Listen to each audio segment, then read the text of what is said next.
even in the Halo game, they were still using basic guns. I know, but the thing is that so watching a bunch of peasants walk around with a car that you're pretty sure is a 2000 Sentra in the background somewhere, Yeah.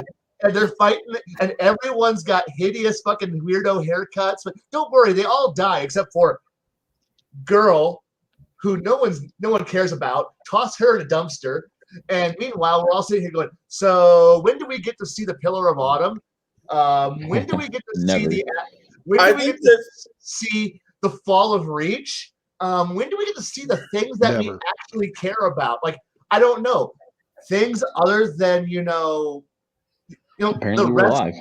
rest of the entire fucking Covenant, all of it. But no, we just got whatever this was, and fucking bullshit. No. So yeah, as much as I would love to have Halo being like, well, this is wrong. Well, yeah, the music's wrong too, and everything else is wrong. And oh, I'm sorry, we're done here. I'm done. No, keep going. No. For the F-bomb. I'm good. I swear, like I'm trying to watch this Halo show, and I look at it and I'm like, I can't do it. I'm watching it, and yes, I'm going to enjoy this, but boy, there is something that when I look at it, I'm not seeing Halo. I am seeing Walmart Great Value brand Halo. It's Halo, but it's in a white box with yellow letters that say Halo on it. You're like, well, it's like, hey, can I have Halo? No, son, we have Halo at home. And you pick up this. It's better. Here's Halo Light. I'd rather deal with a Walmart version of Halo than a Wish version of Halo. We've got a Wish version of a lot of things here lately. But somehow, we're going to get a good Sonic movie. Of all the shitty movies and games that get shitty conversions, we're getting a good Sonic movie.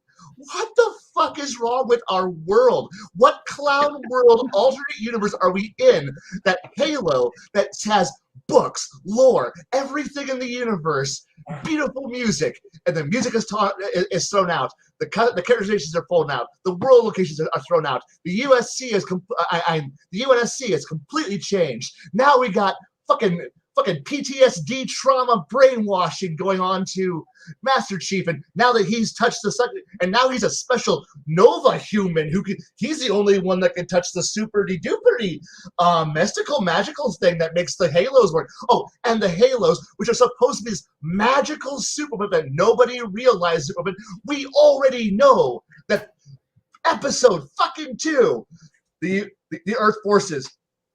Well, there's the ultimate weapon in the universe, the Halos, and here's me going, wait a second, that's something we don't even find out until we actually arrive at one, aka Master Chief, running around it and going, I'm fighting you because I'm crashing on this mystical artifact thing in space, this megastructure, and oh shit, bad things. But don't worry, we're doing this on episode 2. We're going down. But hey, I'm going to watch it because I, too, am hoping very much deep down that we get some more badass discount Walmart brand first-person shooter Doom. Come on. Guy with that's reaching back in the old shit box.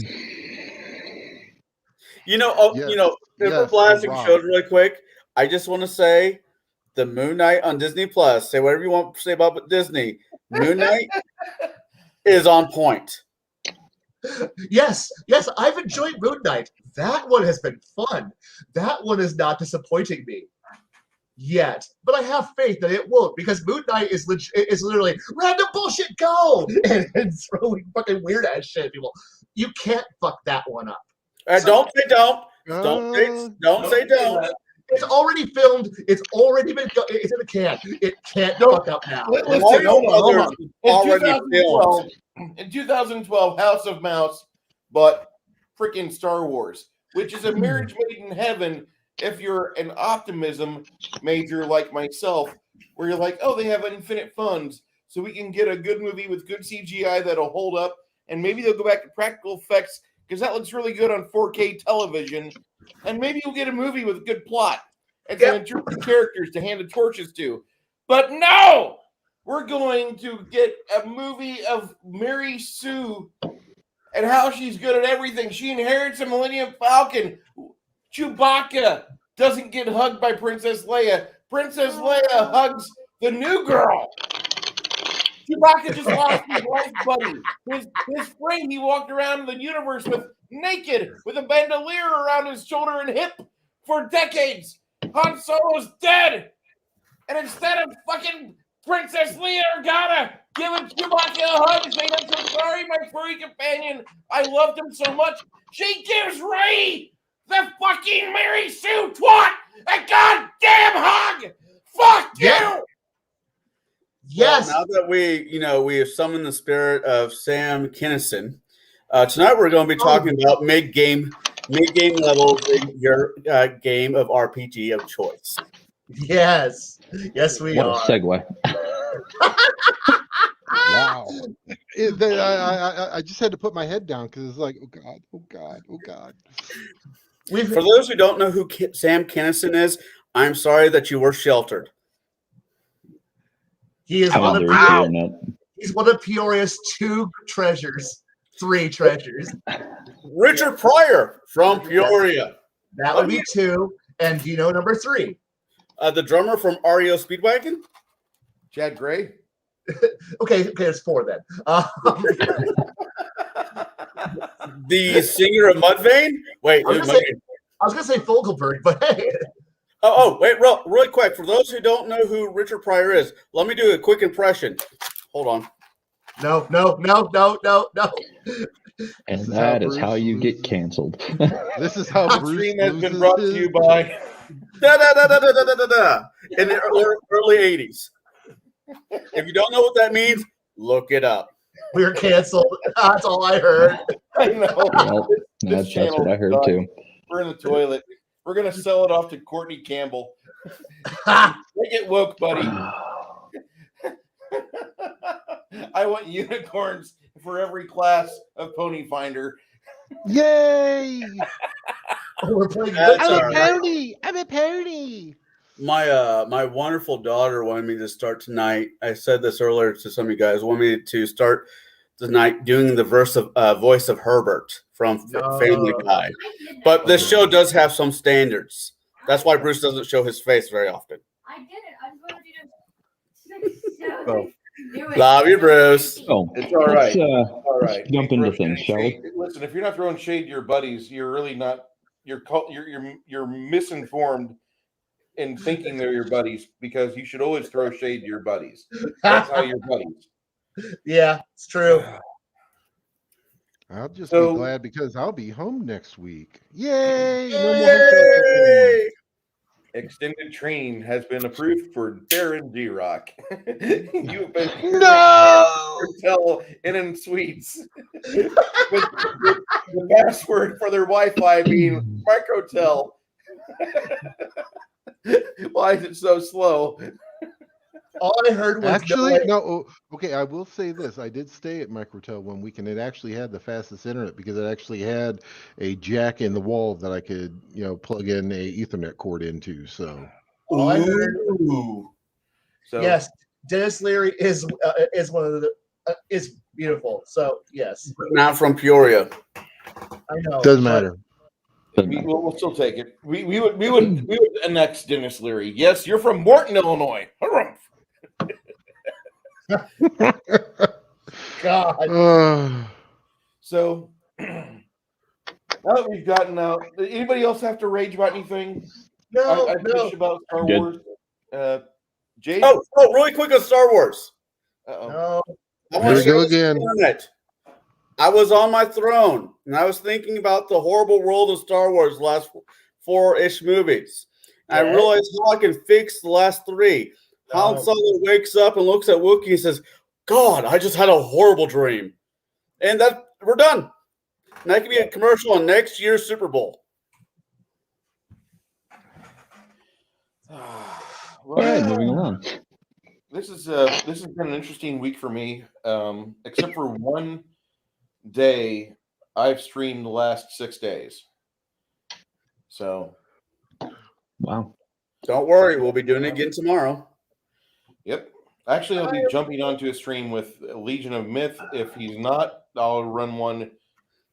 But I'm hoping he's in capacity to take a stream because Whoa. Hold on. What? Phrasing? Don't cross the streams. So, dear God, Bruce. Jade, last session we did this. Yes. Last session we did this. I kind of ran with the ball, but I do like it when you moderate as well. Okay. Would you like to moderate this session? I certainly can. Let me get my screens moved around a little bit. I've got some bullet points that might help guide me a little bit. What? I You thought come prepared? Who the hell comes prepared? Jesus. Game Masters come prepared. Make us look Wait, did bad, you say man. Game Masters? Because I thought I heard something else. Okay. Referees come prepared. There you go. Judges come prepared. So, tonight it's about the mid-levels of gaming and running the mid-levels of games. So I think we need to first define what are the mid-levels. For some, it might be 6 to 10, 8 to 15, 10 to 18. What you first have to define what are your mid-levels. So I'm going to start with Kai. What are your mid-levels for games? Honestly, mid-level for me is always about the point when you're past the baby's first adventures, when you first lay out the world, and so about 4 to 9, the golden levels, the levels where it's actually fun, and before the rules become this weighted monstrosity on your shoulders and terrifying. But yeah, it's that point when you can just have fun with your players, just when you start giving them choice and letting them tentatively walk out of the box, and you're like, go on, shoot, explore, little one. And then they go wandering out there every once in a while, looking over their shoulders at you like, you're going to hit me, aren't you? No, I'm not an abusive dad. Now move. Yes, okay, this world's fun. Is you've given me 5 paths. Which of these 5 paths will hurt less? I don't know. Which one it will hurt you less? Oh. And that's the fun part. Those are the fun levels where they get to explore, where the stakes aren't quite, I'm going to kill you. And it's only, I'm going to maim you. And they're like, oh, can we have some fun? You can have fun. Go. Play. Frolic. Explore. Mark your territory. Mark what you think is important. Hey, on everything. Is this okay? That's a high-level zone. I'm ignoring that. I'm sorry. That was a bad. Did you read the warning sign? There wasn't. It had a sign. Did you read it? It was in small print. Or I'm illiterate. I'm sorry. Abuse. Please stop hitting me. No. But yeah, this is the levels of when people get to have fun, experiment, and figure out where they want to go before they're locked in and go, this is what I want. This is when players are going those 4 to 6 magic levels where they're like going, I want to try this. This sounds good. This is fun. Good. Enjoy yourself. And make it fun for me, too. Okay. Good. Go. But anyway, that's my take. Okay. Cigar GM, what do you consider mid-levels for you? I prefer games, if I'm running through Pathfinder or 3.5, traditional D20 campaigns, I prefer 1 through 20. So for me, anywhere from 8 to 15 is a good middle ground, I think. Because you're doing a 20 levels in any campaign, you can go all 20, or you can break it up, play your Lego D&D character, now found on PlayStation 2, and see how that works out for you. But I find 8 to 15 where people finally start to get into the groove of what they want their character to be for the rest of it. Okay. And Dirk Hardpack, what do you consider mid-levels? For me, if I'm running like a, and I call it the middle levels, or you could call it Act 2 of your campaign, but typically this is the part of the campaign where you start, as a GM, you start to really show the players the scope of what they're dealing with and give them options. Like what Kai said earlier, they have 5 paths. They have 6 different opportunities to go different places and have different adventures. I kind of do the same thing, but I put a hex grid in front of them, and I'll detail like the parts of it they know, and I'll draw the landscape, and then the rest of it's all fog of war. And I let them explore and go out and do their own thing, because I think that's really important. And sometimes I'll pre-plan what's going on, and other times I'll literally do a Forbidden Land style die roll. What's here? What's over here? What's going on over here? And let it be a random event or random encounter.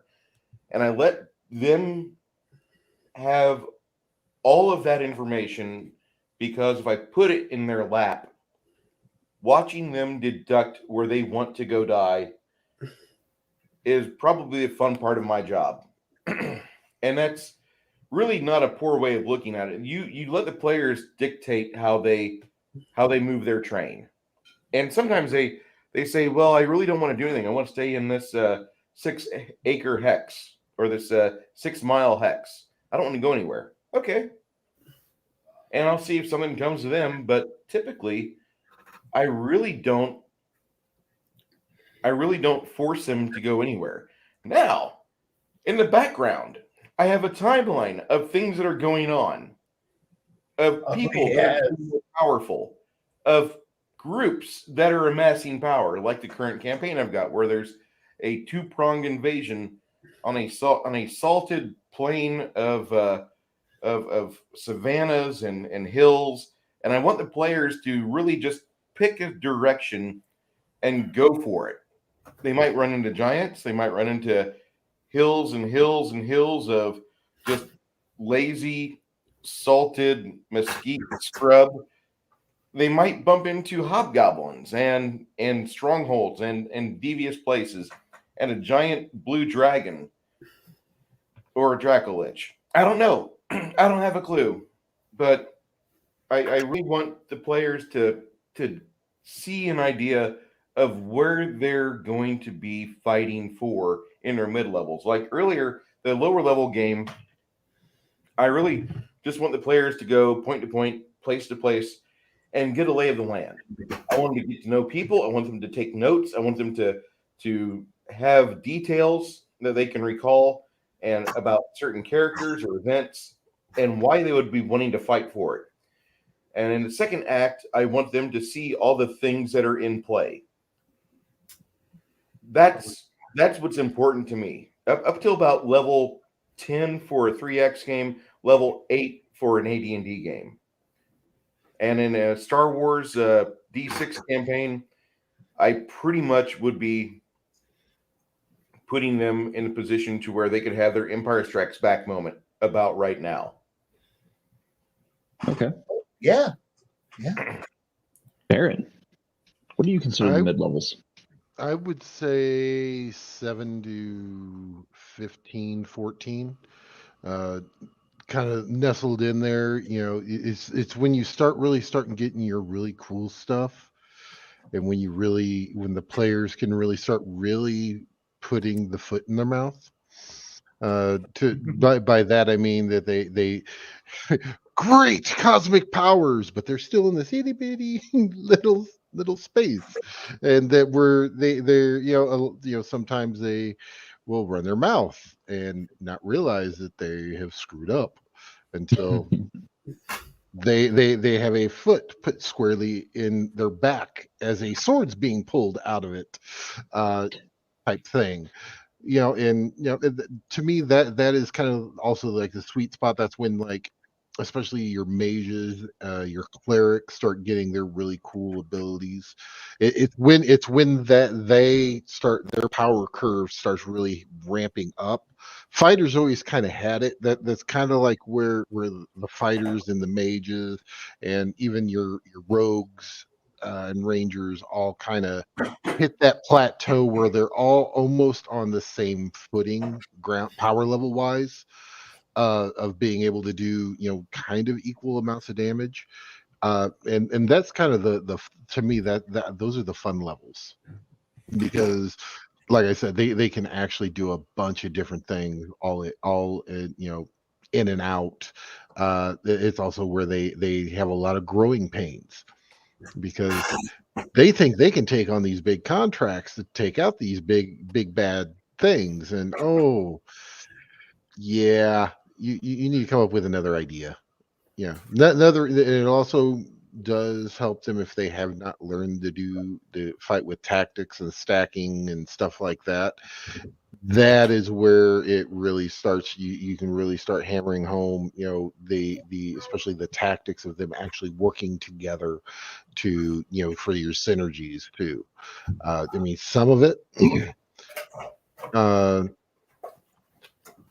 and some of it is actually that they're already kind of learning that, but they kind of have to relearn it once that power progression of those others come about, and that's kind of fun to watch how they kind of fireball, oh crap, I just hit somebody, he said I just hit the tank, what am I doing, the stuff like that.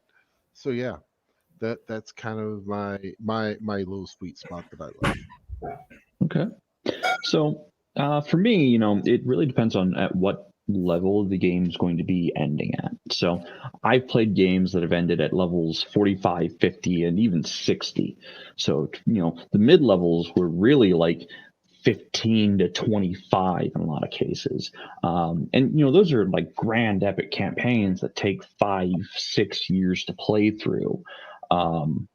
So, and you're right, Baron, where, that spot where, as far as like power level goes, between different character classes, they kind of meet right there at that midpoint. That is the sweet spot. That is the mid level of play. Well, thinking about mid level of play, what kind of challenges should players be ready to face at these kind of levels? I'm going to start this one off going the other direction with the Baron. At what kind of challenges do you throw at players at these mid levels? That's really where you start throwing and bringing out those beautiful things that have, for your wizards to just really, really anger them. Those two beautiful words that every time you cast a spell at them, that as a DM, you look at them in the eye and go, roll SR. Because that there's nothing that will anger your magic users more than looking at them and go, roll SR. Because in the look on their face, like, are you kidding me? I've only got 2 of these. Are you kidding me? And so looking at things that have SR, that have also because mostly by this time they probably don't have it. The damage / animantine, or stuff like that. You start throwing some of that stuff up there too. Just for they don't even have to be like really big bad monsters. It's just they have a DR versus against everything except for the animantine or cold iron. That's another fun one too. Because they are saying they're hitting them with their best hits, and then all of a sudden it's like, why won't you die? Die. And also it's also the then if you really want to be that DM, which none of us here would ever be, you add those together. And then it just becomes a fun time, because then they have to decide, are they going to keep going down this road that's not working, or are they going to pull back and try to figure out a way around it?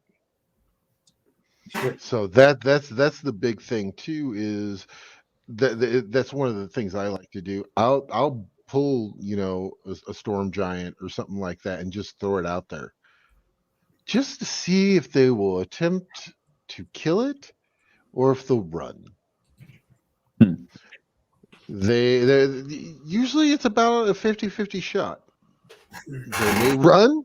They may say, "I can do this." Oh, no, you can't. Look, you're part of Bruce's game, aren't you?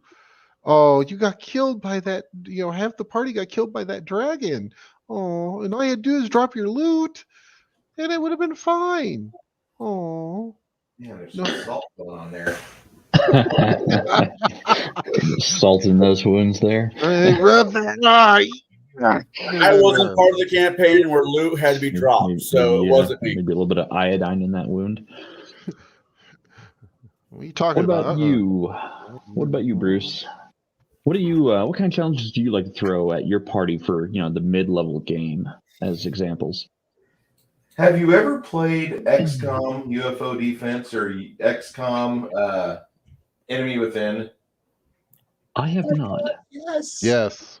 Okay. Well, I'm about to make some people really happy, and I'm going to make a lot more people really pissed. What I like to do is I want to make the characters have choices that are going to have echoes for the rest of the campaign. And therefore, if you're ever playing XCOM UFO Defense, you'll have these tactical battles on a really pretty battlefield where you get to kill aliens and move your squad around. And then you'll win and you get back to your base. And then the game says you must choose between one of these three outcomes or one of these three events. You must make a choice. Two of these individuals affected will not appreciate your lack of attention. The third person who you do choose will greatly appreciate you until the next big decision where you have to forego their capacity and help try to keep somebody else from slipping away completely, getting obliterated by the alien menace.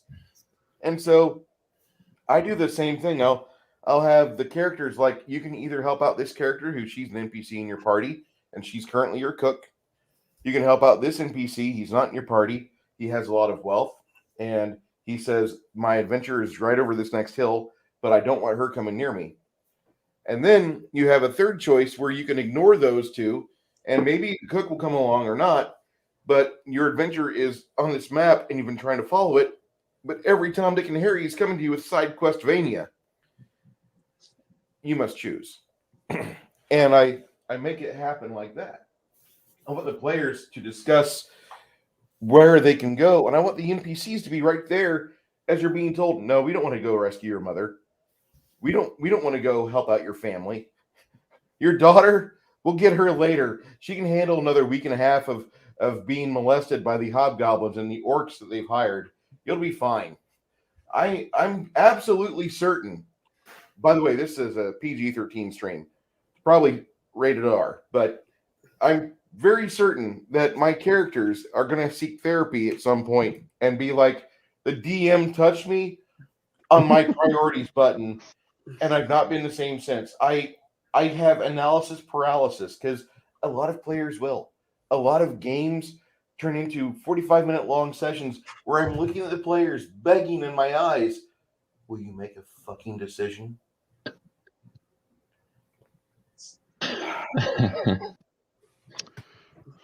So that's where I'm at as a GM, and I make the players have these decisions where, like, you're probably not going to be wealthy, but you're going to probably stop a dwarven girl from getting the bad touch from an orc tribe.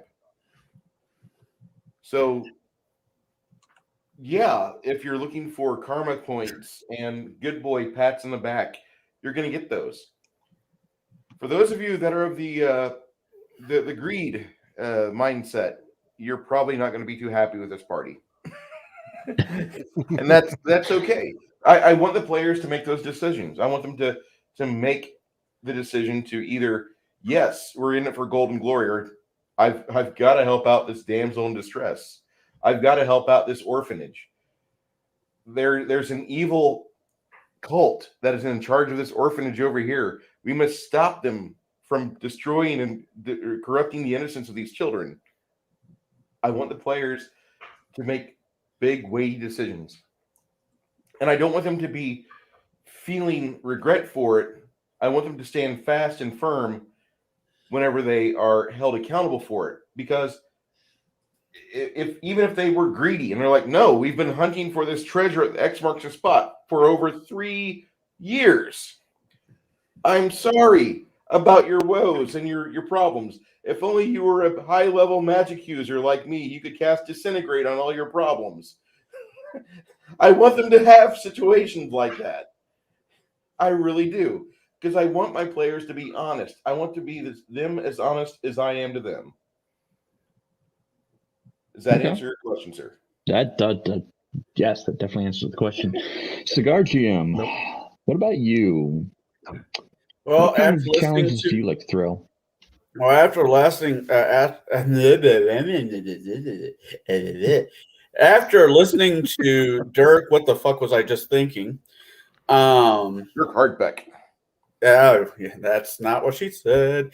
Anyways, I kind of agree with that. I mean, with the modules, you can put down so many choices on the table, what the book is. Or as a intelligent DM that likes to read, you can ad lib modules and throw in other concepts in it, like the Carnival of Wolves that Baron G Rock has brought up before.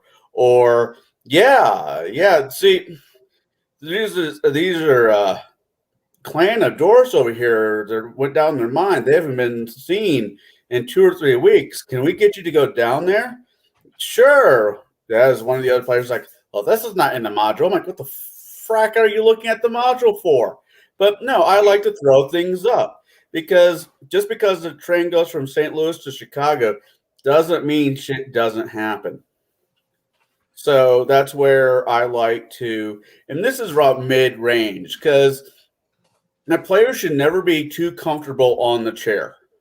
There should always be something there that leaves them perching on the edge. It's like, if I make that decision, how's it going to screw me in the back end?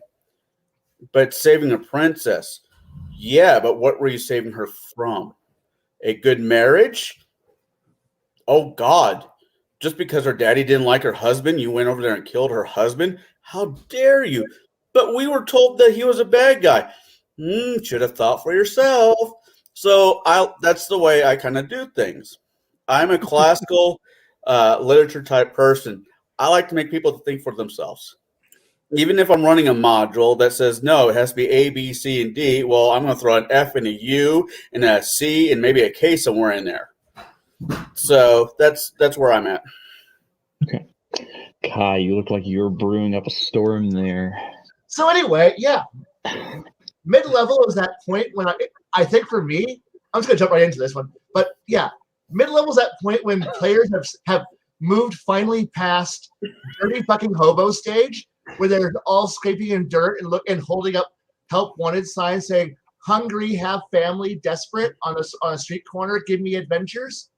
So that way I can become, so you've finally gone from I'm wearing a dirt sack and I'm using some rusty-ass garbage, and now you're able to go out there and be an entrepreneurial spirit and going, I can set my own destiny, and I'm going to move out into the world and make a name for myself. Meanwhile, the world is very large and scary, and if you're brave and wonderful, now's the point where you get to actually have that action movie that everyone wants to have, where you get to go out there and, you've beaten up a few kobolds and some goblin hordes and that orc tribe over there, and you made Metamora safe. You feel good. You're confident. You can go out in the world. Chicago's not that scary. Oh God. And meanwhile, they're all like, "Oh, hey there, hey there, country boy. What are you doing?" I'm the hero of Hoboken. Fantastic. Give me your lunch money. No, I'm a hero. I'm sorry, I didn't hear you over. Give me your lunch money. And this is where the players can either be heroes, start making a name for themselves, or just go, I'm making do. I am passing by. I am making no name for myself. Sure, you're moving up the levels, but nobody gives two shits about you. And and you're right. It is the part where you get to pull off their plot armor. Like, no. This is where finally you get that first taste of you're a big boy now. You get to go out there and your mentor is now 100 miles away, and everyone you knew is, well, unless you want to be that guy who, I've never been more than 20 miles from my hometown in my entire life, and the only adventure is that which comes down Highway 24. And you can usually see it coming down the road because there's a smoke trail and all that other shit. And now we're going to go out there and fight it. Why? Because we got to defend our little gas station. And you know what? That's okay. There is those, hell, being the way station in the middle of hell might just be a nice little way of, like, what is your ambition? I run the general store. He runs the blacksmith, and our entire goal is to keep this town of 300 people alive. From what? Whatever that's coming down. Like, we only have two ways in the town, north and south. And if it's coming from east and west, we can see it through the cornfields because all the desks get kicked up. And so, yeah. But, adventuring, you finally end up going out there. And a Casey's. But it's a Hux. Don't lie to yourself. It's a younger brother. No. Casey's got pizza. Yeah, that's why it's Hux, because you're lying to yourself. Yeah, you're right. But no. This is what the middle levels are all about. Is where you decide on where you're going to go. But in the XCOM, this is the point where before, if to use Bruce's XCOM thing, which was such a good answer, it's like this is where you get to still go out there and go, I'm going to go fight for here, here, and here. The Russian Federation really hates you. You should probably defend Russia. No, Russia doesn't pay me enough money. I'm defending Europe. China hates you. I really don't care. North America likes me. Africa hates you. I don't really care. South America likes me. They're all going to betray you eventually. No, I am going my way. I don't care who I burn. This is the point where everyone gets to stab a few backs. You don't think there's consequences yet because the consequences are minor.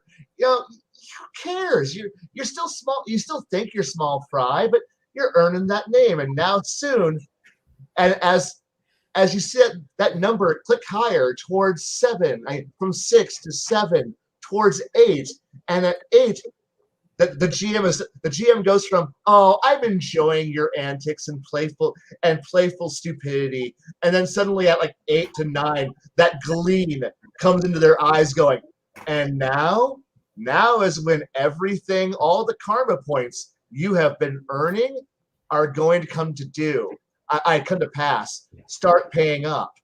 What do you mean? You've had 6. I've given you the middle levels to build your base. Do you have friends? Do you have allies? Have you made contacts? You're about to lose any protection you had. Why? Because you're about to leave middle levels. But you haven't told us to do this. You should have been aware. You should have been reading all the road signs. But we've been all just, yes. And in a few moments, your immunity. If anyone's ever played an RTS game, the no rush timer. That 5-minute timer goes away fast and fast. Like those damn Koreans. That's all I'm going to say. 5 minutes, no rush. And guess what? The middle levels is your no rush time, where you could go out there. I'm going to throw things at you. There's going to be adventures, as much adventure as you want. If you want to have every day being fight an orc horde, I want to, do this. I will make sure you have that. I will give you what you want. I want to chase ancient artifacts. Good. That's the reputation you're going to be. But realize that when 9th level hits, when you exit middle levels, that's the point when if you're the artifact hunter, the Nazi official walks in there, burns down the bar of your ex-girlfriend, and now the adventure and now the real campaign starts. If you're the orc horde killer, this is when the orc warlord kicks your teeth in. Good luck. If you're defending against the ultimate evil, level 8, level 9, that's the point when suddenly the archdemon of hell makes his first appearance. You've been fighting minions, you've heard about him, but this is when he enters the stage. Your actions are telling me how I'm going to abuse you. Come forward. But if you've been not preparing, like, I'm Conan, I'm the Conan thing. I'm just gonna be a wandering badass walking through the countryside. Well, I hope you only piss off people that you can handle with you, a sword in your bed, your sword, some buddies, and some rocks and a tree. That's going to be all that you got to defend yourself with, because that's what middle levels are. It's have fun. It's like, this is the fun levels. This is when you get to do things, and the whole time I'm just taking notes and setting up all the dominoes on where I'm going to hit you from. And hopefully you've been counter preparing for what you're going to do too. And it becomes that little meta game that you're just playing in the background, going, who's going to fuck up first? And I've got more toys to play with. But it's your world. Enjoy dancing in it until it's on fire, and that's why I'm gonna love it so much. Anyway, that's my answer. Can I jump in really quick, Jay, before we move on? Yeah, no, go for it. Two things. One, Shadow and Sun asked Kai what kind of flag that he has in the background. The flag is actually the Imperial German war banner from approximately 1897 through 1918. I needed to have all my other flags came down, and that was the last one that I couldn't get get folded up, and the wall would be very empty for tonight, so I left it up. So it's going to move tonight or next week. Whenever I leave this place, that flag's coming down. So I gotta this. What was that, Bruce? I was just going to ask, Kai, would this be about the same time where you knock on the player's fort and the player answers?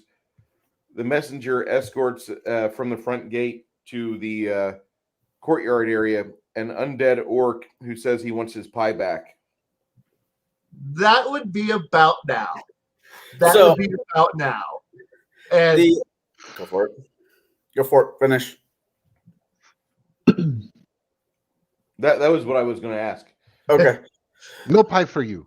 The second part of my two-part thing is, as I was listening to Kai, I couldn't imagine his players winning golden tickets in the lottery at wherever he works. They go to the gates, and he meets them at the door with this elaborate outfit on with his top hat. And he gets them in there. It's like, I want you to understand by reading the rules of the game, sign at the bottom, Mr. Kai or whatever, we can't read. Oh, you don't know. It's all legal. Don't worry about it. Just sign right here. Then they get into first through whatever. Come with me and you'll see. Then right when middle level hits, the fat kid goes up the damn tube and off the races we go. Fair enough. you're not wrong. No, you're not wrong. That is around Act 2. That is actually the start of Act 2 of that book and movie.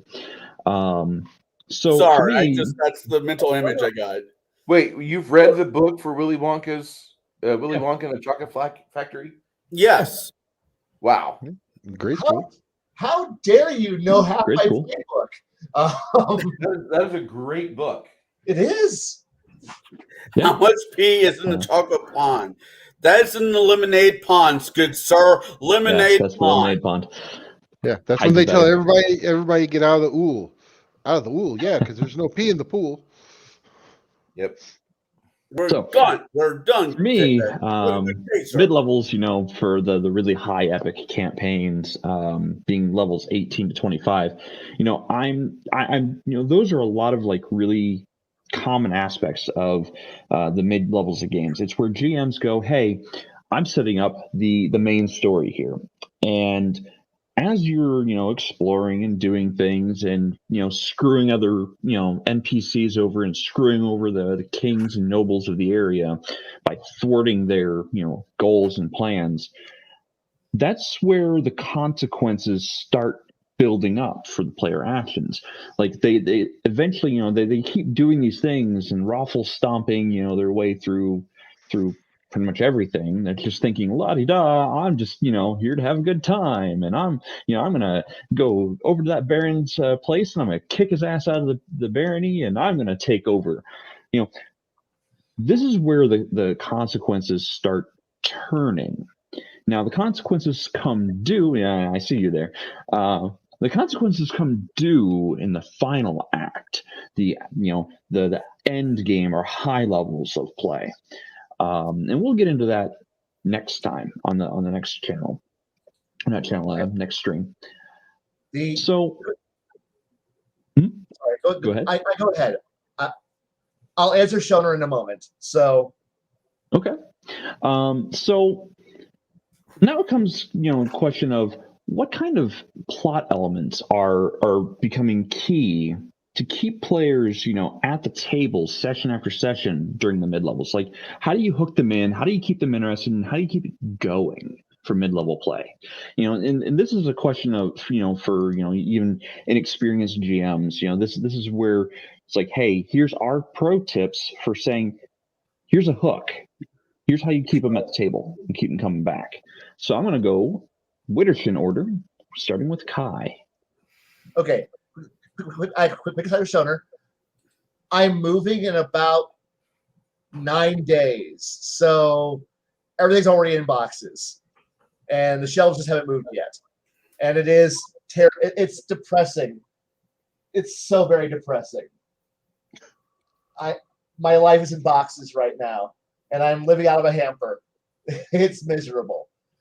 But the internet hasn't been installed in a new place yet, so I can't. Living out of hampers. God, that sounds like college all over again. I know. I have about as much stuff that's accessible at the moment. It's horrible. And hey, I'm better now. I eat Culver's tonight. Thank you very much. Ooh. I've never been there. I gotta No check ramen? that place out. Oh, yeah. I'm eating the ramen down. But anyway, how to hook them in? Well, at this point, hopefully when I've thrown them out of the kitty box and into the front yard and gone, good little minions, enjoy grass, touch the grass, enjoy. They'll hopefully have gotten enough motivation and the occasional shock prod that says, move or I kill you. And they'll go out there and, I'm going to establish a town. And then I'm like, well, okay.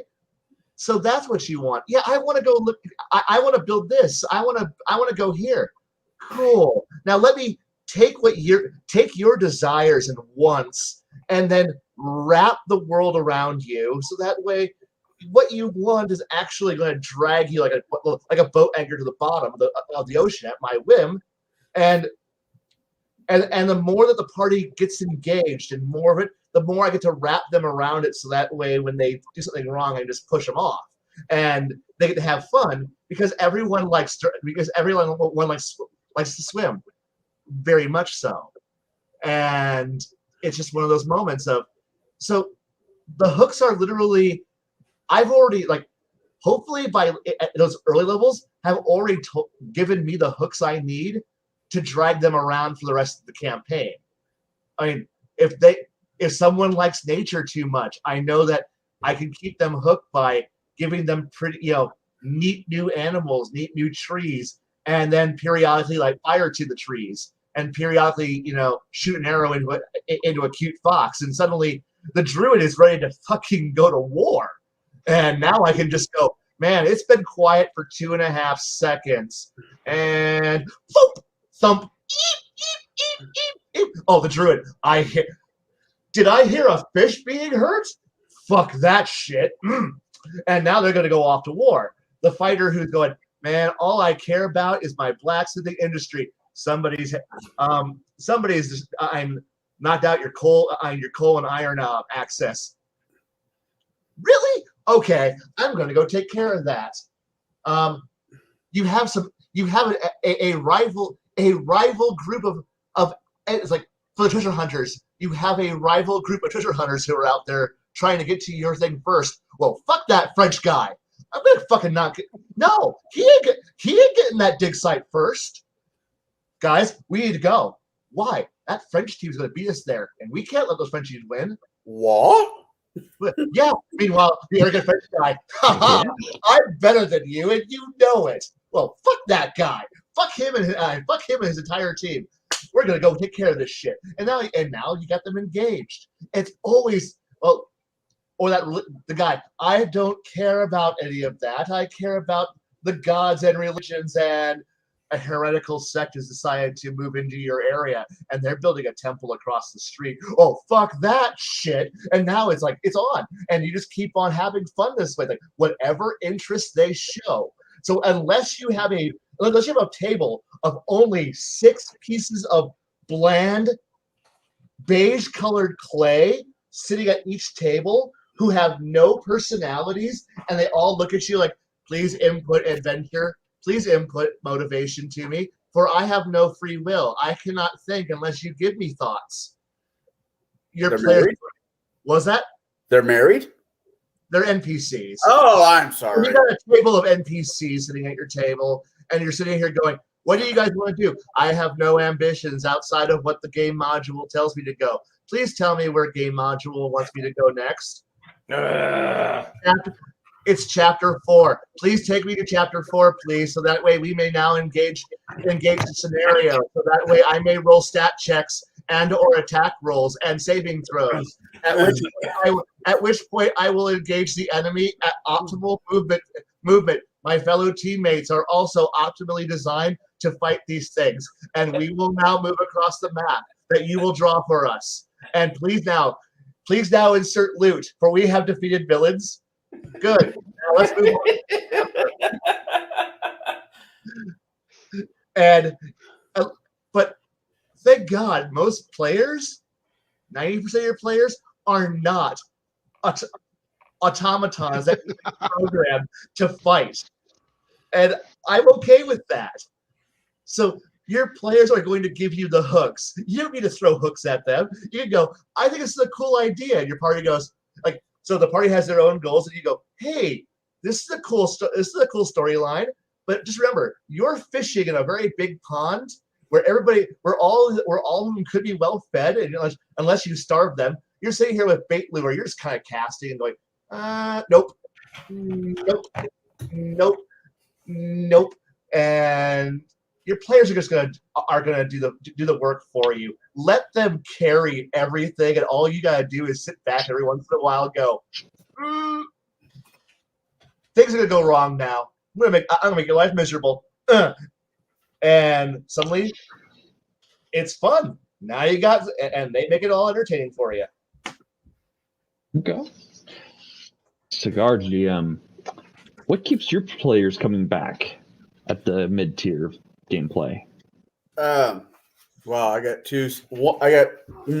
Trying to stop the smart-ass answer to come out of my mouth, and it was bad. Well, it depends on who I'm running for. Yeah, the stripper guild does keep players at the table. They offer milkshakes.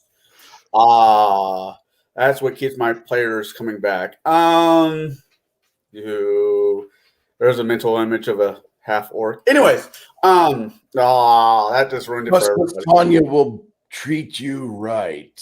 All right, what keeps my players coming back? Really depends. If I got keeping with the Willy Wonka and Chocolate Factory theme I kind of kicked off with. If I got the halfling that yells at the gods, give me the goose with the golden egg. It produces a golden egg. I will make Wonka, but she'll pay for it. I don't know how she'll pay for it, but she'll pay for it. Or maybe I'll have an Avenger moment when I kill off one of the players at, I don't know, level, I said, what did I say? Level 7 to 15. I knock him off roughly about 10th level, and I blood eagle him right in the middle town square, making the parties having that ultimate Avenger moment. You know, we might not be able to save the Earth, but we'll be able to avenge it. And stuff like that will keep it going. Yeah, there's easy ways to keep your party interesting. Gold, fame, but they're not going to remember it because all that style of campaigning, in my opinion, just bleeds into the next game. You have to have those memorable moments, those moments of Dresden changes where he has a choice to either, he has to, well, spoilers here, he has to do something to save the world. But here's the choice. Not doing it will cause his child to die, or he has to kill the woman he loves to save the world.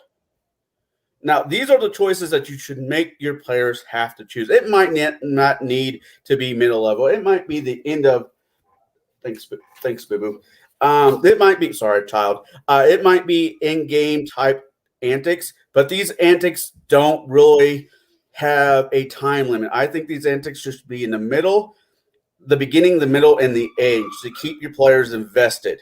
Because they're asking as much from me as I'm asking from them to show up every week, sit down, and play the game. Because we all can find something else to do. It's not that hard. So make it interesting for your party.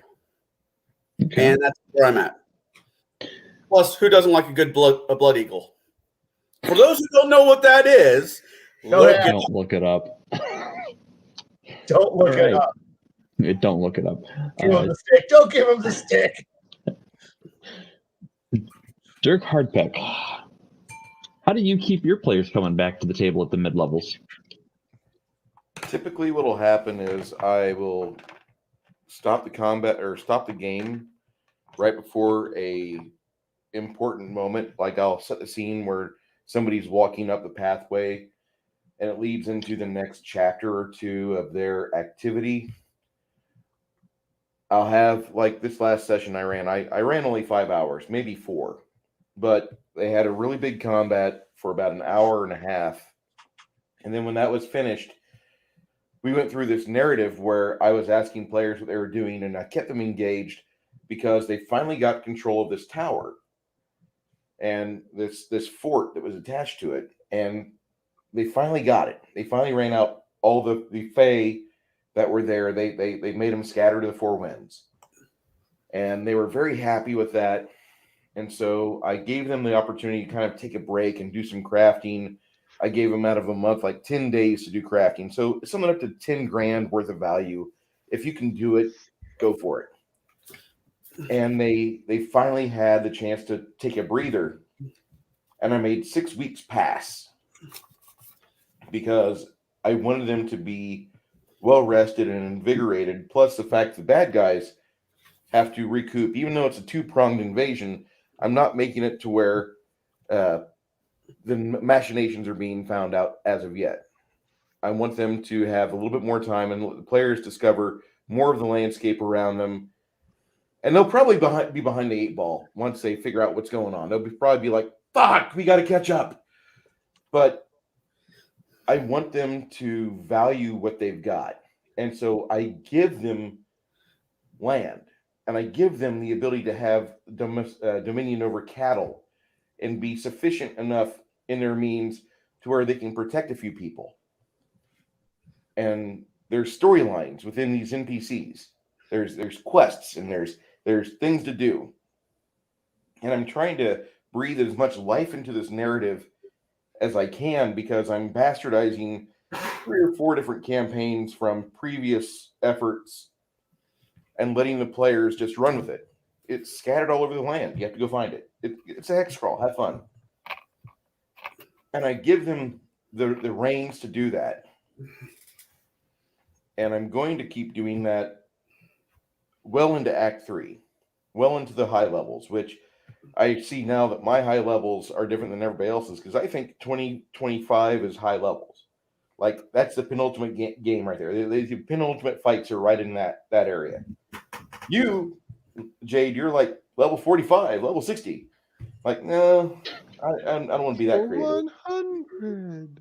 Yeah, Yeah, exactly. played a game to 100. It was insane. 14. Was that Scott? I No. rolled and I saved. I passed my saving throw. Well, you should. You're only like level fucking 50.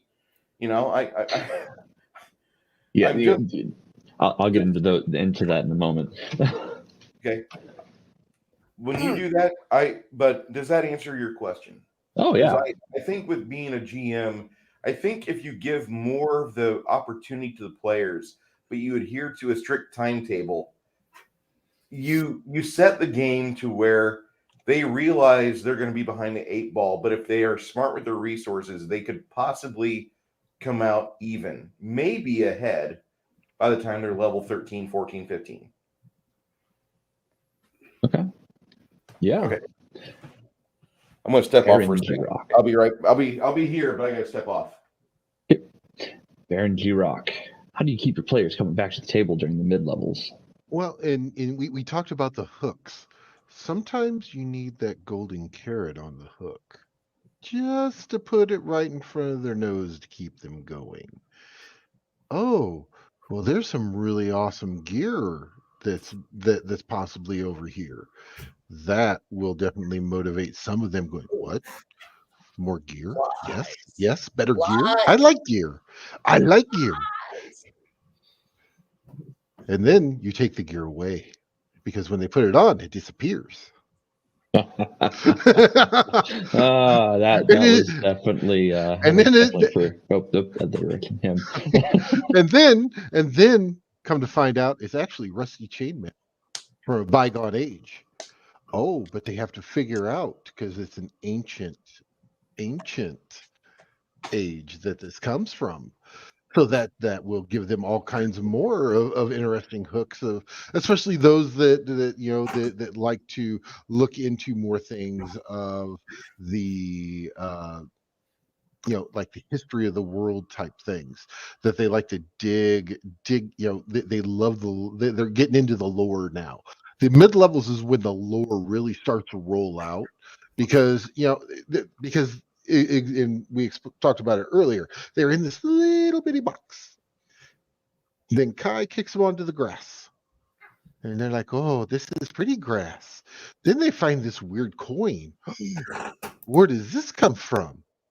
We must find where this comes from and return it, or try to find out more about it. And they go along their way, sometimes bumbling, sometimes not. It's more fun if they bumble. Just say, but at that point, that's when they are starting to bring in the lore. So if you're looking at like and I'm going to say the word, Bruce isn't here, so that's fine. If you're looking at Tolus, that's when you're starting to get into the what is this? What's actually the Spire is about, or you're looking at Pathfinder. Wait, there's an underground to Magnamar. Magnamar was, or I think Magnamar was built on top of an old city that was built on top of an old city, et cetera, and that's when they start finding out things that maybe people didn't know. And then, and once again, you're diving into the lore. You're starting to pull that out. You're getting deeper into the story. Yes. You're pulling them deeper into your story hooks and plot. And this is when they start really learning to grow and using the knowledge that they're coming up with, especially when you start throwing other stuff out there left and right. And then all of a sudden they're like, well, wait, we heard something about this. And then you have that one gamer at the table. We all have him at the table that opens up the notebook. Flip. Oh, this is what this is about. Well, it's not only you, but it's also that one. So, but looking at the lore, absorbing it. That's where the lore actually really begins to take shape. And And truthfully, without that lore, you're not going to keep them invested, because that is another big way of keeping them invested. Is, oh well, there's an ancient temple that you found is out in the jungles, so they go out and find this. It just happens to look like a certain uh, Toltec temple down in the Mexican rainforest. You know, Oh, look, they worship snakes. Oh, this may not be good. Oh, and yeah, it's start going into you can pull real life stuff into, because and even use that as part of the lore. If you want to pull up Machu Picchu and go, this is what it looks like. It's overgrown. It's got vines everywhere. You're finding all kinds of weird things. This is the thing that really, and this is where you start setting up the end game. That's the big thing. Is this is where you start dropping those hooks of the end game, and it's trying to figure out what's going to draw them and keep them invested to get to your end game. So that's kind of my look and take on it. And yes, I said story. Yes, the story. So yeah. I got two little things real fast. Sure. And there really isn't a problem of players not coming back, but there is that sense of you need to work to get them out of what they want to care about the actual rest of the campaign, where they're not just there to be a warm seat looking for combat. Because if you're not doing your job as a GM to make them want to be invested, that's what you're working on. Is that, like, you're not doing your job right if you got a player who goes, all I care about is when I roll initiative. And, like, do you know why you're fighting? Not really. So, and eventually, Me good, they bad. Me good, they not party, we party. I kill, not party, and that's their entire motivation, and that's okay. But I've discovered over time that those players are the ones that tend to wander away from the game. Like at that point, if you got a waiting list, you're like, I don't care. They can leave. And then you go, next person, come on in. The thing is that not all of us have that kind of a waiting list. Or, if that guy you work with who you enjoy hanging out with goes, you know what, my salaries can be better spent doing yard work or working on my car, so I'm not coming to the game anymore. And you're like, but dude, we kind of need you. So throughout the week, your friend who you go out and drink with, he's no longer the guy at the table anymore. He's just that guy you work with, and now you got to go out and find a new person to buy that slot. So you do want to have them engaged, so that way they look forward to over lunch going, oh shit, that thing we were talking about? Yeah, I want to do that thing. Good. We'll get back to that on game session. Or hit me up on I just send me a message over Messenger or an email. We'll talk it out and we'll figure it out. So that way when we get to game session, we can ambush the party with whatever stupid shit that you're doing. Yeah, I'm up for that. Good. But conversely, the next thing I saw there was, if players, a player really isn't looking forward to learning more lore unless you make them not make them, but hook them into wanting to learn more. Because I've had some players who just go, I don't care about why the war happened, just that the war is happening. And you're like, you're such a naive gem. And they go into it and it's like, you hit them with a freight train. Like, where'd the freight train come from? Oh, all that study you didn't do? Yeah, that would have told you there's a freight train up ahead. Well, you could have told me. No, you didn't want to learn. Well, crud. You know what? I'm going to suplex the freight train. You're like, fuck yeah, okay, dude, good. Oh, fuck yeah. Where did the train come from? I don't know. It's suplex now. It's up to you. Anyway, done. So, okay, cigar. I think there's a side little note that should be put in there. Sure. If you've got a player that's playing the mentally challenged barbarian, but their stats above 10, then you need to set them aside and say, hey, you do know your character at least has a high school education. He's not Bobo the cowpoke. He is Tommy went to school and got an A on his test. Now, if you rolled, depends on how you roll in your DM. If you roll a low number, which does happen, it really does happen, and you're playing a barbarian or something where intelligence is not your strong suit, because in the old days, barbarians had to be literate. They didn't read. They didn't. Their classroom went from age 1 to age 5, as long as they can count how many heads they have on their shelves. That's all it took. Then fine, you can play the dumb barbarian. I will allow that in the dumb DM. One second on that. Well, you say the intelligence where they went to school and got an A. You also have to remember there's different types of intelligence. It's the same thing as book smart and street smart. Intelligence with wisdom. Exactly. Well, that's wisdom. Yeah, that's fair. But you know that if you are going to go out with a pike, you're going to be able to probably kill something to bring back home. But you don't necessarily know how to make that pike that you're carrying. You see what I'm saying? Yeah, it's a different type of intelligence. It's not necessarily book learning. It's the intelligence of you've been trained to do it this way. This is how to do it.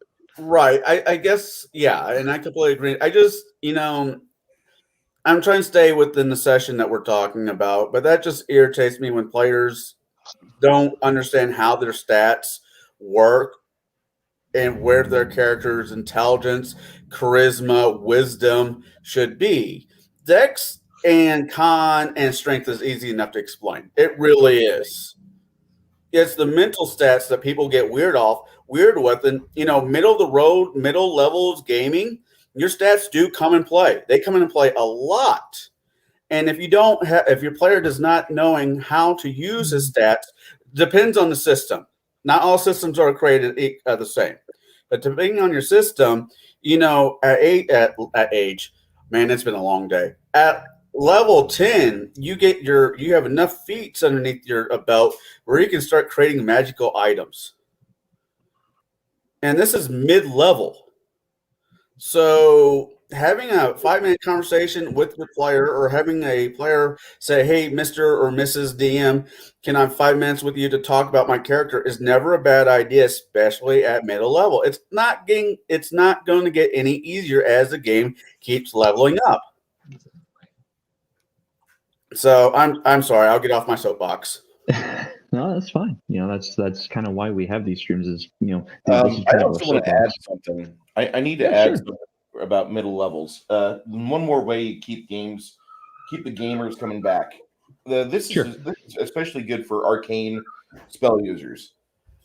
There's a point in your gaming with that hero that you shed your mentor, or you and your mentor are now on a friend level, like Ichabod and Dresden are. Is that his name? The great knight? No, it's not McCoy. Ichabod. McCoy. McCoy, yeah. McCoy. That's right. Ichabod. Who the fuck is that? I was thinking it was Ebenezer McCoy. Sorry. But no, Ebenezer. When the geezer and him are on parable level, there's a sense of entitlement that they should be given. Like, you can figure things out for yourself now. I don't need to babysit you on your spell progression. you have an adventuring party and a family that you're trying to deal with. And if you want help, I should be around. You can leave me a message in the window like you always do. But in all honesty, I'm no longer your mentor. I'm your friend. I'll see you later. Good luck. And there should be a point in the campaign where that does happen, where your player realizes the training wheels are coming off. And so you have, as a GM, as a storyteller, as a referee, or as a judge, you have the ability to convey that to a player where you're no longer a teenager. You are responsible for what happens to your skin.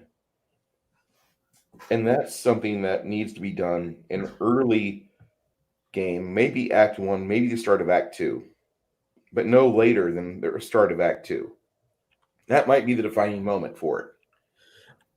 You could do that if you want to watch Gorion die over and over again. You could do it at the start of their game where they're being escorted across the plains by Candlekeep, and you're assaulted by a band of ruffians, and you watch Gorion get just hacked to death by magic missile spells and Mordenkainen's sword. You could do that, but really, you want to have at Act 2, the training wheels should fully come off. And Kai hit this a little bit earlier, but you need to make sure that the players know it's up to them. They're the ones, the onus is completely on their shoulders. Does that make you guys think about that? Or did you guys think that was an Act 1 situation? No. I think it depends, because sometimes you can use that in Act 1, and for actually killing the mentor is another way to rip those training wheels right off too. And I mean, we've all seen that. That is, I hate to say it, that is kind of a slightly overused little trope, but it's still a usable trope. Or, even if it's like the magic user's mentor, oh, well, he cast a spell and put himself into this crystal. And now you've got to figure out how to get him back out. There's a story. Actually, it's a real true life story. Was it? I'm gonna mess up the name, but it's Morgan, MJ Morgan, the billionaire, the one who basically screwed Tesla. I can't think of what's his name? Something Morgan. There's a bank named after him too. Anyway, his dad came to him when he was about, what was it? JP Morgan? Yeah, JP Morgan's dad. When JP Morgan was roughly about 10 years old, 10 to 11, his dad dropped $1 million in front of him on a piece of paper. Says, son, I want you to pick this up. This is what $1 million looks like. Takes away. Now go make your own. It's sometimes it just drives the force home. Well, see, for me, in my middle game, or my mid levels, keep in mind, I'm talking levels, 18 to 25 for my high level games. What I keep bringing my players back with for those, and it's not necessarily about player retention. I do have a list of players that I could invite at any time. If someone goes, hey, this is not working for me, I gotta leave, I just I hit the button, go now seating player 42. I not every GM has that. Not every game master has that revolving list of players. So my question wasn't necessarily about player retention specifically. It was more about what keeps them wanting to come back. So for me, what keeps my players wanting to come back, at least has been my experience, is I feed them the lore early on. Like, they know and have lived in the world for the Act 1. They are really getting a lot of moving pieces here and there in Act 1. But in Act 2, they're seeing a lot of those bigger grand pieces. Like, they're seeing just the small cogs in the big wheel at level, the interim levels. Once they hit mid levels, they're seeing springs, the giant cogs, the worm gears, that run the whole thing, and they're starting to piece together how everything is moves with each other. Now, something else I do for Act 1, or actually even before the game starts, is I ask my players, hey, here's the story, here's the world that we're playing in, here's like where I want to head with this game, to begin with. I also want your character's goals within this world. And that's where I start bringing those goals, those personal character goals or player goals, like, oh, hey, you wanted to become, a king. We're going to start working on that now during mid-game or during mid-levels. We're going to start working towards your individual character or player goals during mid-level. And that's how I keep them hooked in, because I'm starting to include all their backstory, all of their triumphs and tragedies, and I'm starting to kind of push into those realms. The other aspect I do for mid games is the personal relics. Now, some GMs are going to crucify me on this. Some may not. Some may applaud me. I don't know. That's for them to decide. But at the beginning of the game, I figure out what kind of style of character they're playing, what kind of weapons they use, armor, equipment, whatnot, and I start conceptualizing from section 8 or 9, maybe around levels 4 or 5. I start conceptualizing the artifact item that they are going to receive as a godly gift, or as a you were stepping out of mid game into end game when you receive this item. And typically it's a quest chain for each player individually. Like the fighter's like, hey, I'm going to go after this quest item. And that quest item is this, big fuck off sword, that takes 20 hands to wield, but I'm going to, I've got so many feats and I'm so stacked I can wield it in one. Or the wizard who's like, I want the Demi-Lich's personal spell book. Okay, you're going to the Tomb of Horrors to face a Sararak. Why? Because it's the most famous lich. Make sure to pick the right entrance, because it could go really bad. Oh yes. So those are really the mid game is where a lot of things happen. And a lot of players, like I said, it's not necessarily about the player retention, because I've got players who want to come back every week, even if it is just a Slaughterfest or Monster of the Week. There are those players out there. But then you have those players who go, hey, I really have this personal goal for this character, and I want to see it done. And I go, that's awesome. Let's do it. And that's where the mid game to me really takes off, is those personal goals. So if you're taking good notes as a GM, based on what your players have done and what your players want to do, and you're comparing your notes from what they've done to what you want to do, and you see where they tie together at, and you start tying these threads together in knots, and you just make this huge spider web of plot for them to explore within. Everything is connected in some way. Some things may not be connected directly. They might have 6 degrees of separation. That's again, where everything starts to take off. So that's how I keep my players invested, is I give them those really big goals to go after. So I'm just looking through the comments real quick. I'm thinking about that. I've been in a couple of your campaigns. I've been in a couple of Bruce's campaigns. In mid-level, I mean, I fall into the same trap with most of the campaigns. I'll play an archer. I don't feel comfortable being a spellcaster. It's either going to be melee or range. Me as a person, as much as I would like to play Harry Dresden, I'd probably play Count Dracula, not Count Dracula. Just pick some dumb wizard from some bad movie who doesn't know what the hell he's doing. So I stick with what I know, and I think, I think starting to customize not so much the world or the campaign, but giving them, hey, there is a brass ring not that far out reach. with the next couple levels. You just have to put A to B to C to get to it. Will keep asses in seats. It will not keep them motivated to keep concentrating on the game, because Jade plays a very intelligent campaign. And if you mess up because you do something dumb, you're going to pay for it, not get what you want at the end of the day. You have to pay attention to the world around you. And I'm not trying to blow up his ego or anything, because I will pop it 5 seconds later. Oh, give me time. It may not even come to fruition within the next 10 sessions. It might chase you down 20, 30 sessions later. The Right. one thing you're like, oh yeah, I screwed that king over. Yeah, it's fine, he won't hold a grudge. No, 30 sessions later, hey, remember that king you screwed over? Oh fuck. Now, on a separate note, this did not come from Bruce's or Jade's campaign.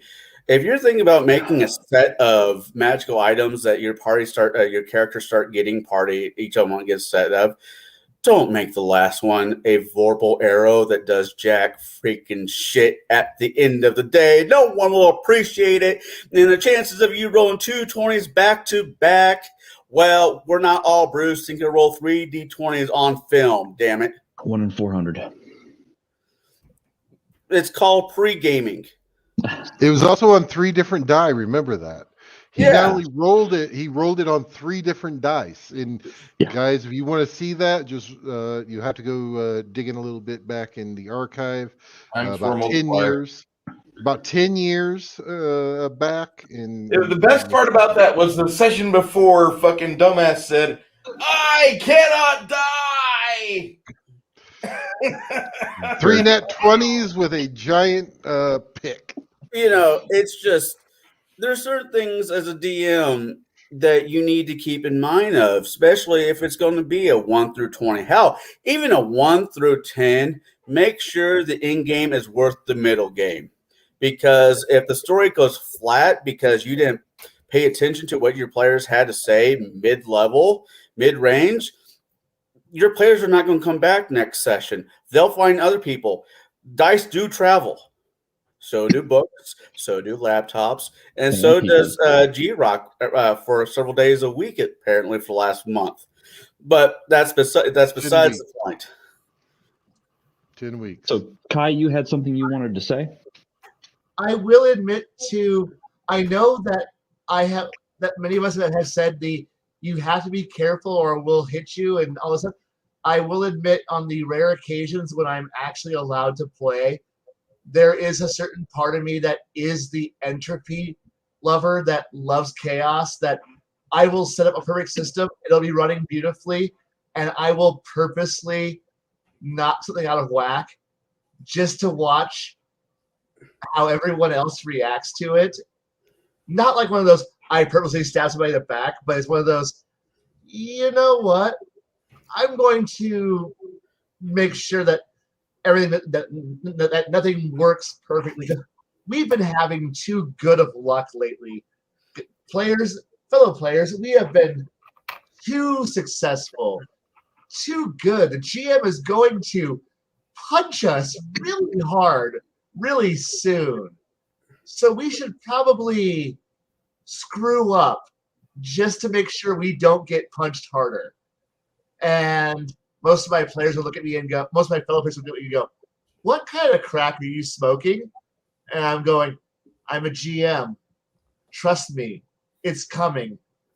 And the GM is looking at me like going, don't tell them our secrets. You're part of the order. You're not supposed to tell them what's coming. And I'm like, I'm trying to minimize it. I'm sorry. We don't appreciate and approve of your actions. I'm like, good, because I want them to hurt. Wait. We're in order? I didn't get my my security coder ring. What the hell? Where's my ring? You haven't been GMing long enough. Yeah, you missed the first meeting. At which point that you have successfully passed all your trials to become a proper GM, you will be handed the Secret Order of the GMing manual, which it doesn't exist. Don't ask about it. In fact, forget I even said that. It's like Fight Club. It's I know. DM Club. Really quick before we go to next, I have to show off something that my daughter just did. I'm having a proud daddy moment, and it is D&D related. Well, sort of. Painting figs is something that a lot of gamers like to do across the board. Bruce is doing it right now. I'm doing it right now. I'm not doing as much as I should be. I was answering an email. But for those who like anime, will you blow me up really? Blow up my screen really quick. God, I hate asking that question. For anybody who knows what this is, it's a roto, whatever. It's from anime. Totoro. What? My neighbor Totoro. My daughter just got done painting this. Nice. Nice. And I mean, she even got the butt. So I think it's really good. And I will definitely keep telling her to keep painting because pretty soon she'll start painting my figs and my figs will go from crap to looking good. All right, I'm done. So now I saw something come up in chat about puzzles, and I'm not exactly sure where the topic started, but about never making a puzzle that you can't just roll a skill check to get out of. I'm going to agree and disagree with that. Now I don't know about the rest of the panel here, but for me, my puzzles when I do take the time to make a puzzle for my game, it's not something a simple skill check can always beat. And the reason is it's because it's tied to the world in some way. Oh God. It's a teaching moment for the lore of the world, or some of the mechanisms within the world. And if players have been paying attention, they don't need a skill check. They have, especially if they've been taking notes.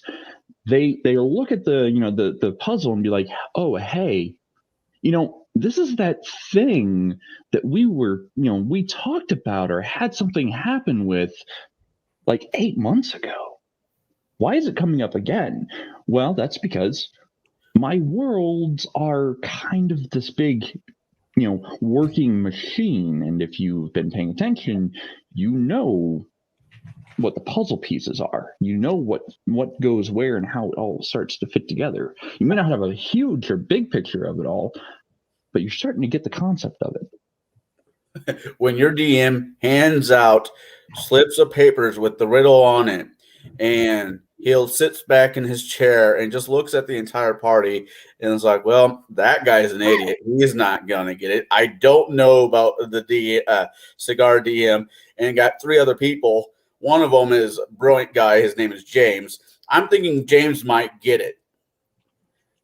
So yeah, no, puzzles and riddles and games are a great thing. And I don't use them. And not that I don't think my players are smart. I'm just not comfortable with them. I love the riddle from I'm not going to do the whole thing because I have used it though. The riddle from Game of Thrones. There's 3. There's a cleric. There's a king and somebody else, and they ask to sell sword.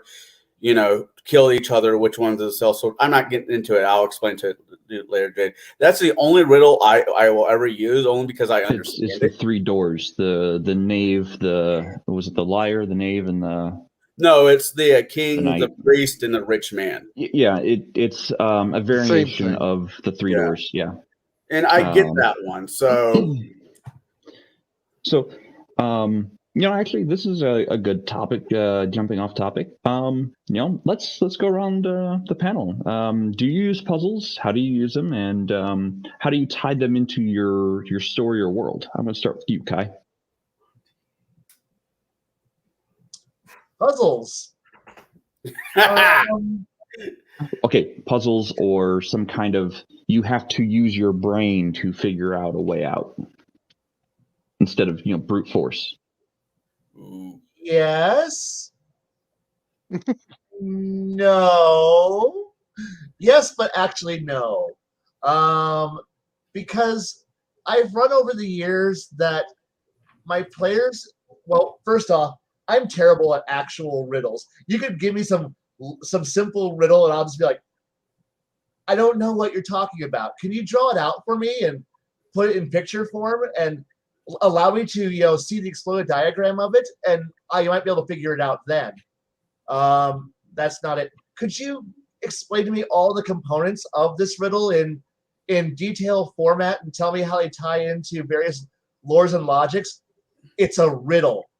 I'm trying to figure out the mathematical equation for this. Can you explain?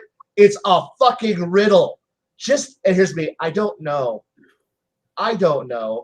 And because I'm terrible at riddles, I can't write a good riddle to save my life. And my puzzles, see previous example. My puzzles it's very logical. Have you not figured out this? I will draw for it, I will write for you. You see I have 4 levers. You see a number of things. It's a binary equation. All you gotta do is figure out, and all the rest of the entire wiring diagram that actually tells you what logical equation equals not dying is actually written on the room. You just gotta be able to dissect this, or actually you just need to be able to figure out how to set the gear ratio into the right, set into the right gear for the planar gear system to kick into place to save you from the room collapsing. And most people go, I don't understand mechanical or electrical engineering. So I'm lost, and here's me going, that's all the puzzles I can do. If it's not electronics or mechanical, I don't know what to do. If it's not design a battleship and give me a whole form equation, I don't know what to do. Can you build a wing that flies? I don't know. Solve. MacGyver is about where I draw the line on being able to problem solve. But it's all right, Kai. The thing is that if I were you, I would play to your strengths, and I would run a campaign with you, or I would hope you'd run a campaign like Elder Scrolls, where you find all these old dwarven ruins, but you have no idea how to get in there. You got to figure out the machinery to open the gates and to lift the hydraulics to get the bladders to inflate, and or there's some such like that. And I would make it. Go ahead, Rube Goldberg the shit out of it. See, that's what my puzzles are. That's my puzzle solving. That's my thing. But the thing is like, oh God, if you give me one of those weird, birdie bee bear thing, wordy thing that I'm not following, and my autistic brain goes, carrier wave, and that's my problem. And when GMs try to do it, all you're gonna do is just get the 2 a.m. carrier wave coming off of the television set. Blade, are you following? No. And and that's okay. Not everyone is built the same or thinks the same or takes notes the same. Baron, what about you? Do you use puzzles or any type of mechanics in the game where if players paying attention, they can solve something? Usually when I'm doing stuff like that, it is more in their dealings with the NPCs, to the point of sometimes the NPCs are telling them more than what they're actually telling them, which I find that especially when you see that they finally understand it and they get that aha moment, and then they just look at you, and then you go, then all you see in the mouth is, you bastard. That is like the greatest thing ever, when they have that aha moment and they're like, son of a and bastard, and then they start looking at each other, and then the one that finally figured it out explains to the rest, and then they all look at you and go, really? Yes. Really? I go, yes. Excellent. That's the way that I typically do that. And that's still a kind of puzzle element. Even interacting with NPCs, NPCs might have the answers to things, and they might have certain piece of information to move a story element or a plot element along, and it's up to the player characters or the players to interact with those NPCs, and that's kind of a puzzle. It's a role play puzzle more so than a mechanical puzzle. But it's still a puzzle in a way. It's like, oh, hey, this NPC might know something. How do I get the information out of them? And it's not necessarily always like, a skill check. Sometimes it's actually interactive play. Cigar Jam, you've got something you want to add? I was going to actually ask if I can go next so I can keep what I have in my mind. I don't mean to skip over you, Bruce. Go for it. I have two types of puzzles. I have oh God, please, I had the name of it. It's the door one. It's not the knave, that one. It's the starts with an M. There's a game theory with the name on it. Anyway, it starts with an M. Anyways, you got 3 doors in front of you. The DM opens up one door. It tells you to choose one of the 3 doors. The Monty door puzzle. Okay. Yeah. I like using that one because, Monty Hall. Because a lot of the gamers today don't remember The Price is Right, and shows that were very much puzzles that you had to get through. And even the Monty Hall door puzzle is a great one, especially in D&D. They show you have to pick 3 doors. One door opens and there's nothing behind it. Do you move to another door? Well, one door has the sword you want, and the other door has a spear of annihilation, as you can see in Tombs of Horror. So that's the first one I like. I appreciate that immensely. The second one is, I think it's very situational. You come across a door that has it's a door that has a like your locker at at your school. You have to punch in the right number. And this one was done in was it?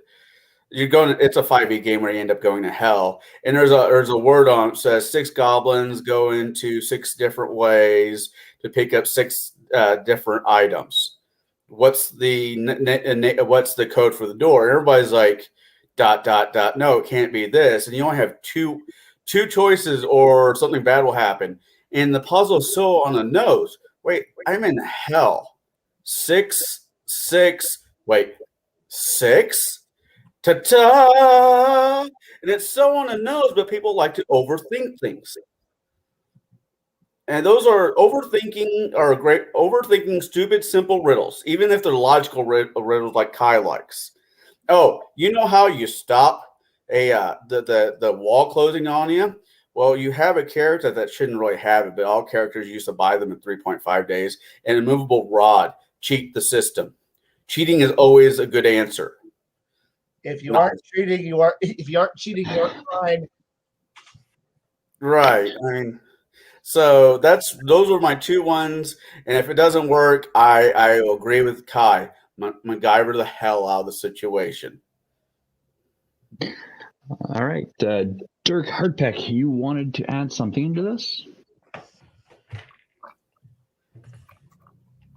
Actually, these guys have covered it pretty well. I was going to say something, and Cigar DM had to get his urgent in, and I'm like, you know what? Let's button that one. That was good. Okay. Here's a riddle for you. What do you say after Kai says it all? Shut the fuck up. Nothing. We move on. Next question. The thing is that with the puzzles and riddles and lore and all that, you have to have a table that's willing to accept these.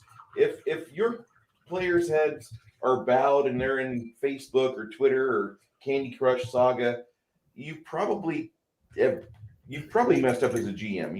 You've made the game too boring or too passé, or you've not engaged them properly, and they're a bunch of murder hobos.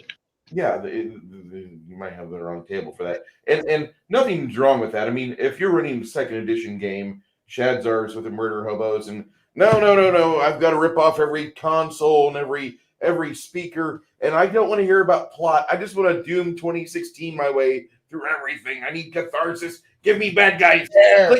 Clicky. Kill it. Spam the trigger. I'm going to kill it all. Rip and tear, motherfuckers. Rip and tear. I guess I have one more to add to this. Now, this is for the DM. This is for the other DMs at the table. I know Baron G. Rock has stepped away, I believe. But here's a question for you. No? All right. You said a riddle.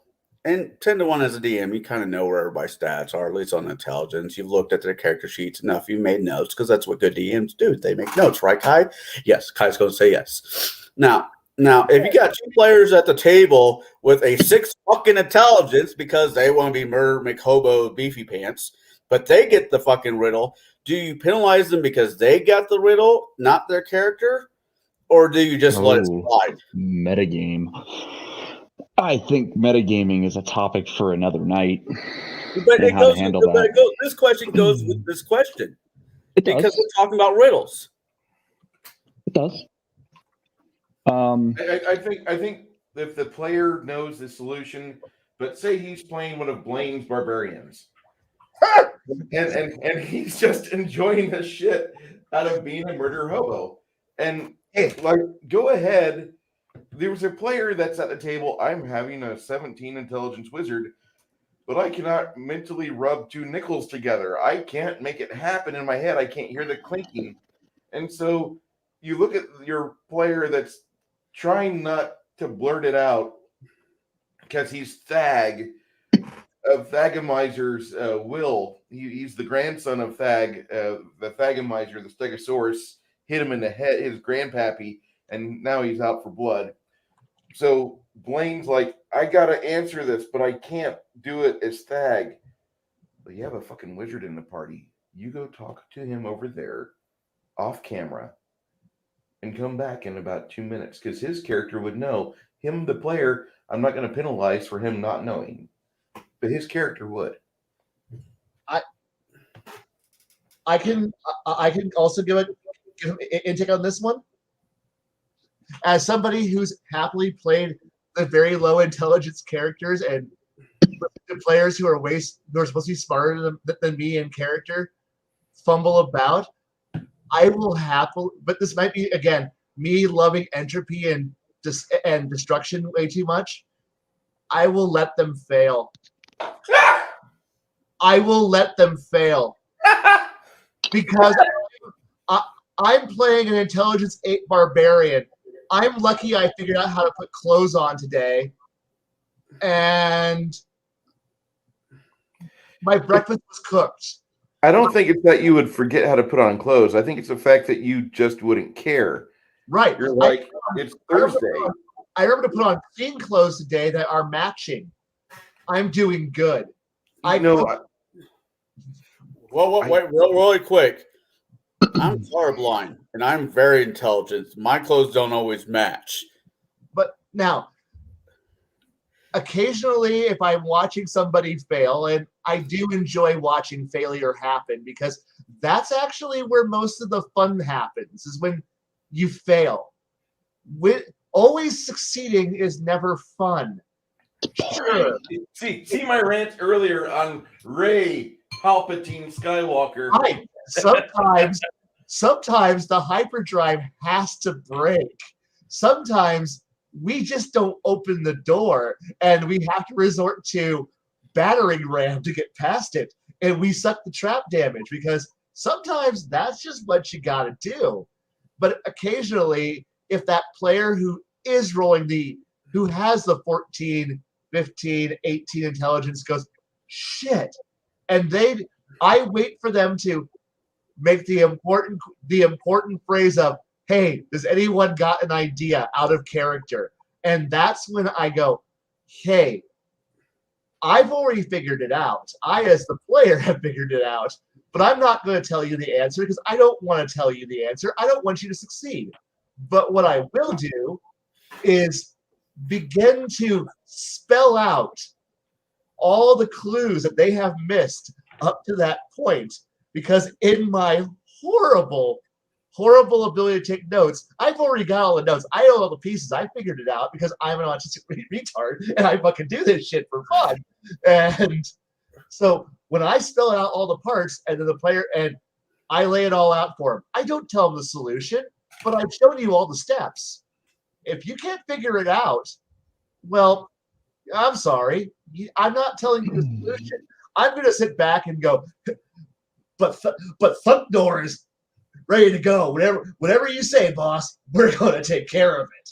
And watch you push them to the parapet, and if they jump, you jump after because they're leader. But if they go, I don't know what to do, and the entire table goes, we can't figure it out. Hey, Blaine, what's your solution? I don't have one. I'm intelligence 6, 7. I'm not smart. Blaine, you're smarter than that. No, Thunknor is not smart. Thunknor can't figure this out. Thunknor failed his intelligence check. Thunknor failed his wisdom check. No, Oopla failed his wisdom check. Everyone failed it. I not see shit, Cap. And the one thing with that is that I love it when they where everyone's sitting there going, oh my god, and we've all seen in movies where the dumbest person just goes, it's red. It's red. Yeah, and it's like that's the answer, and and then everyone's looking at him like, what? Because that can be a fun moment also. And that is, there is a certain point, but you just can't be the one who sits there and points them to the actual reason. So when Thunknor the Barbarian walks over to the hyperdrive and go, percussive maintenance is solution to problem. Thwack! And Russian components, American components, bam, bam, bam, all made in Taiwan. I know, right? All made in China. Sometimes percussive maintenance works, but not always. And it shouldn't be that. But it is fun when you just gotta play it up. But yeah, no, I do very much enjoy watching players fail. Even when now there is a player or a DM, Mike M out of Peoria, that he ran a really good dungeon campaign. Yeah, go ahead and laugh about this. The players died because they went into a dwarven citadel and they were wanting to plummet secrets, but they were more of the banditry-minded people. And it was a Middle-earth role-playing game. Oh, no. Oh, yeah. And all of the puzzles were mathematically based. And he was running with a campaign that required 2 of his 9 players. He's really skilled. 2 of his 9 players had to be there throughout the Citadel. And one of them was not. And the other one had a bad run of dice one night while the other player was out on the town or had a family emergency, whatever. And the party died. DED. They're gone. TPK. And what happened was they made it to a room that they were at some controls. And instead of them getting access to go further in, instead they triggered a trap, which started to flood the room. Hey, Eddie. And when they flooded the room, nobody could figure out how to vent the water, how to get it and how to pump it out. The party died. And I admired Mike so much because he ran games that were on hardcore mode. If you wanted to play in Middle Earth and you didn't know much about Tolkien except for the Peter Jackson films, hey, you better play a wildling because that's about all you are expected to be. If you wanted to play a human character from Rohirrim, he gave you a test. If you wanted to play an elf, he gave you 2 tests. You might make it as a wood elf. Nobody ever made it to the high elf because nobody knew the Silmarillion backwards and forwards like he did. Oh, wow. Oh yeah. Love about Yeah. Token. He was a scholar, and he was running games, and he took his game about as seriously as Shauner takes Traveler. Oh, good. Wow. Yes, Now, it made me proud to know him, and I would love to have him on speed dial nowadays. And he's always busy. You know that. I'm gonna go ahead. Okay. Now that I know exactly which Mike, there's 2 Mike M's I knew, and I'm like, he can't tell you about the horrible one. You know the good one. Got it.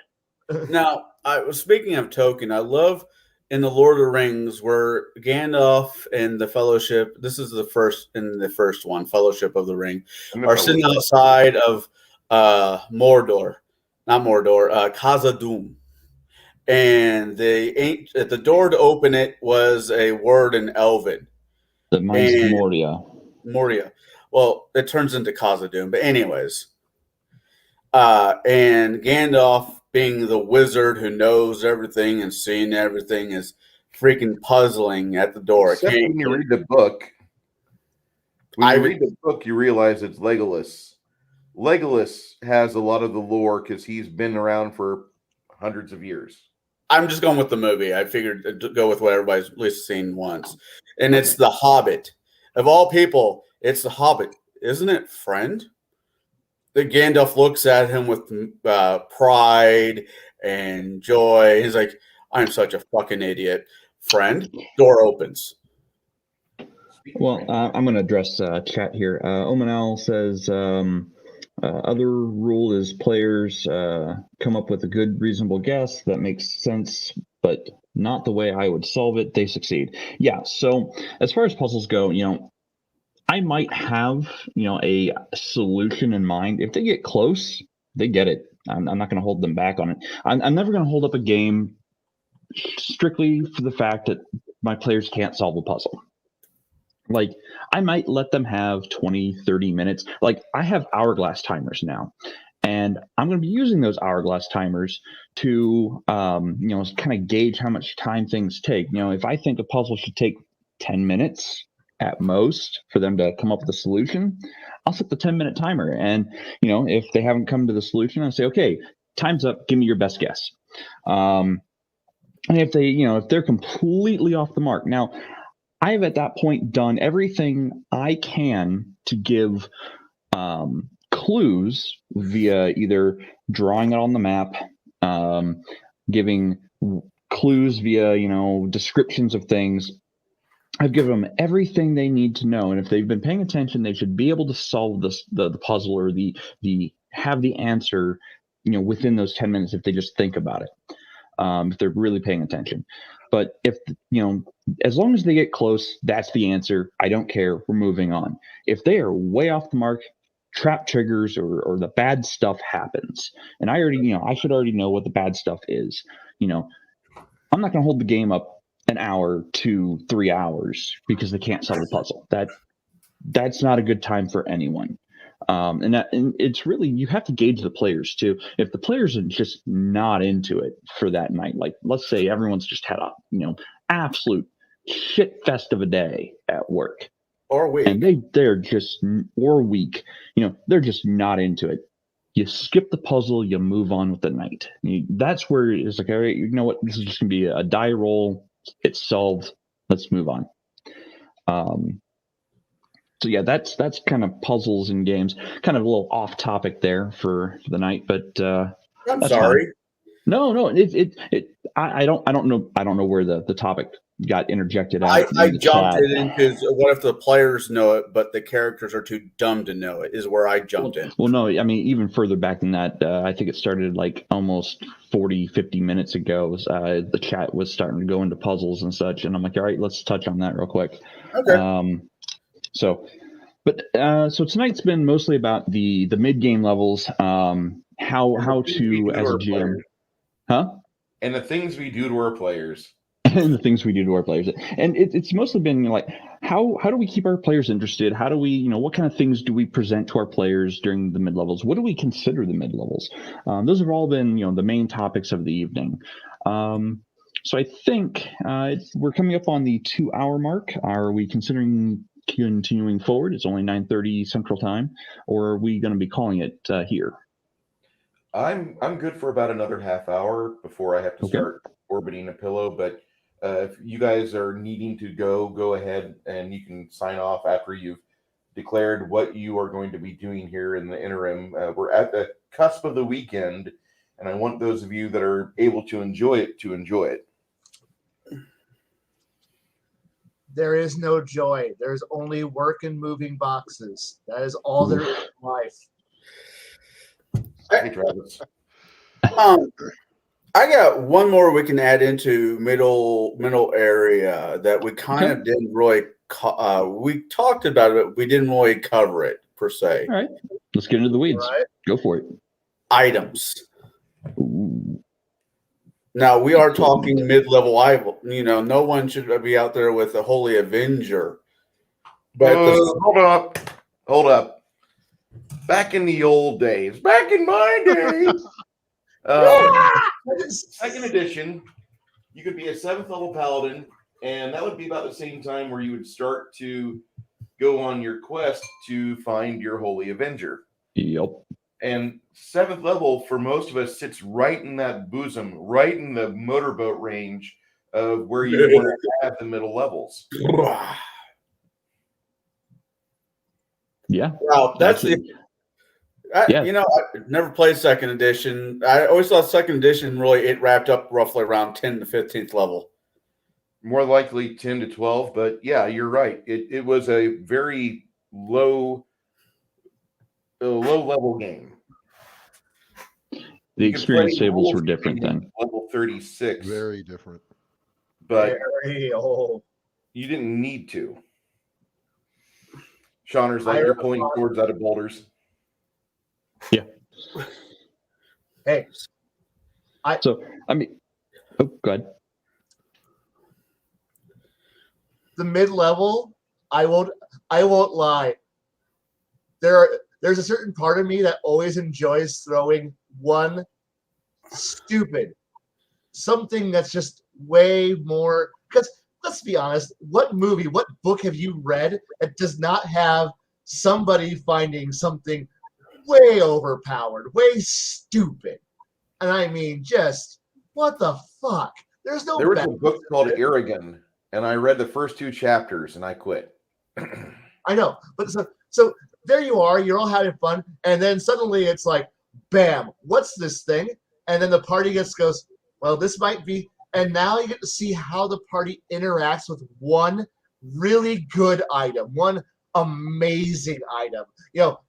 Not the sword that isn't a sword yet, not Excalibur, but you throw them something way out of their depth, something that's just more amazing than what we're a bunch of 6th level doofuses all sitting here, with our +1 swords, and you just throw something cool at them, something big, and see how it lights up their lives, or if it doesn't even resonate at all. And then you kind of go, you watch the splash and the ripples, and you see how the party moves with that. Wait a moment, that was something amazing. Yeah, it was. It's that 7th level character who's running around with a purple item, and you're like, oh, that guy's awesome. And now the party has smelled blood in the water, and now they're hunting for theirs, because they know that you're going to give them something too, because you're not an unfair GM who plays favorites, are you? Whoops. So, and if you start playing favorites, you're going to lose the table real fast. So it's this game of, hey, something amazing, and that one player's got it. You all want something cool too, right? Yeah, I would. All right.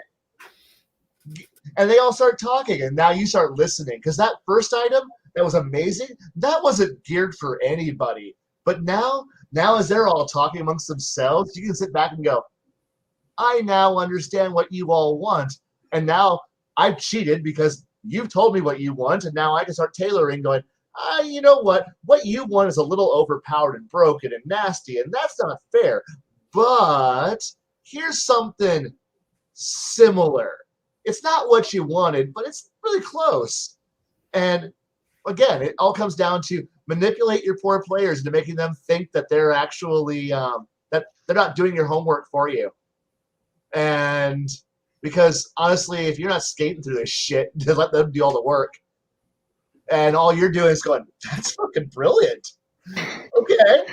Oh yes, the players are their own worst enemy. Man, they do the homework for you. And that enemy I forgot. You think it does that? Okay. That item sounds okay. And now you start just throwing cool items at them. Or you go, man, I want the party to all be able to infiltrate in a few levels.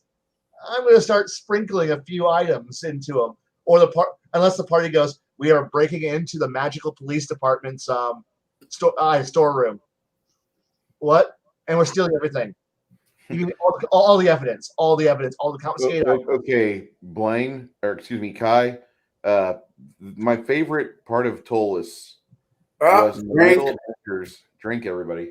Tolus had an adventure called the Bane Warrens.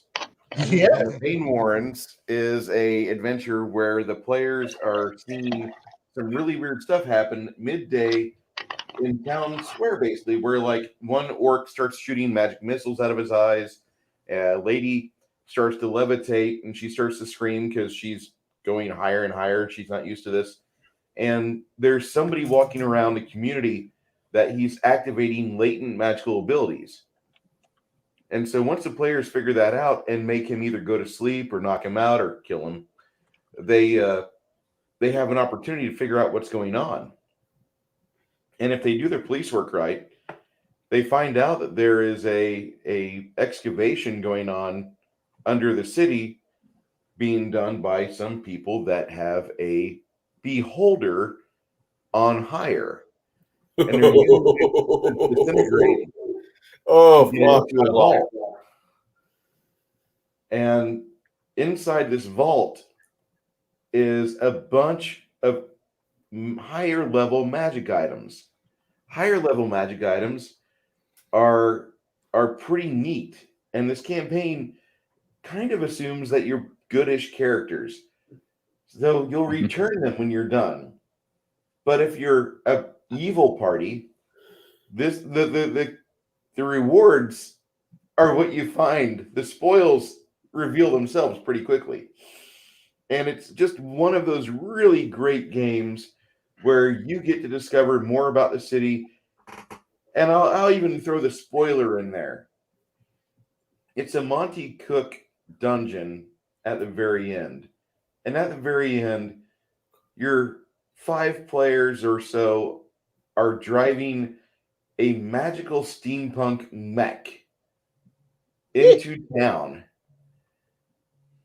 And a rather huge demon who is tasked with guarding one portal.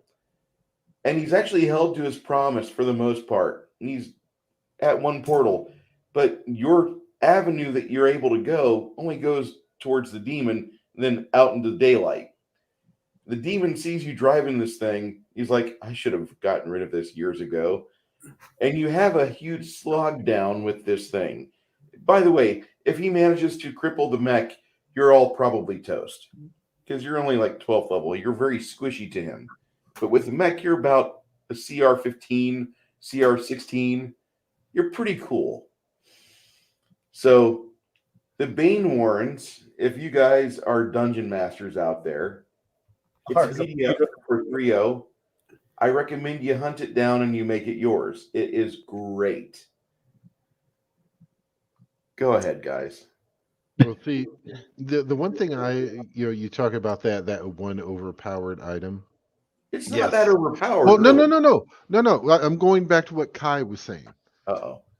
So yes, you give them this beautiful overpowered, and they're using it more and more, and then it starts talking to them. It starts telling them things. But it may be an intelligence sword. It might be trying to take them over. For its own. About ready to go there. I really was just about ready to go there. Yeah, that's always fun to do too. Well, if you're, I will say that there is a bastard that did that to me once. Not me. I am a bastard, but it wasn't me. I'm not one to point fingers, but You mean that guy? No, wait. Yeah. That guy. Yeah. what did I do? Yeah. The peck did that. He would never.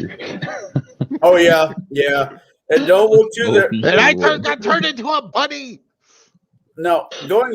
All right. I thought about this a few minutes ago, and items came pop in my head.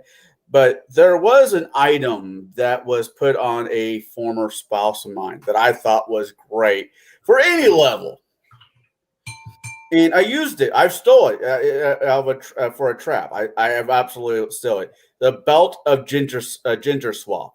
I mean, and it's a we're cursed no longer item. talking about mid-game stuff now.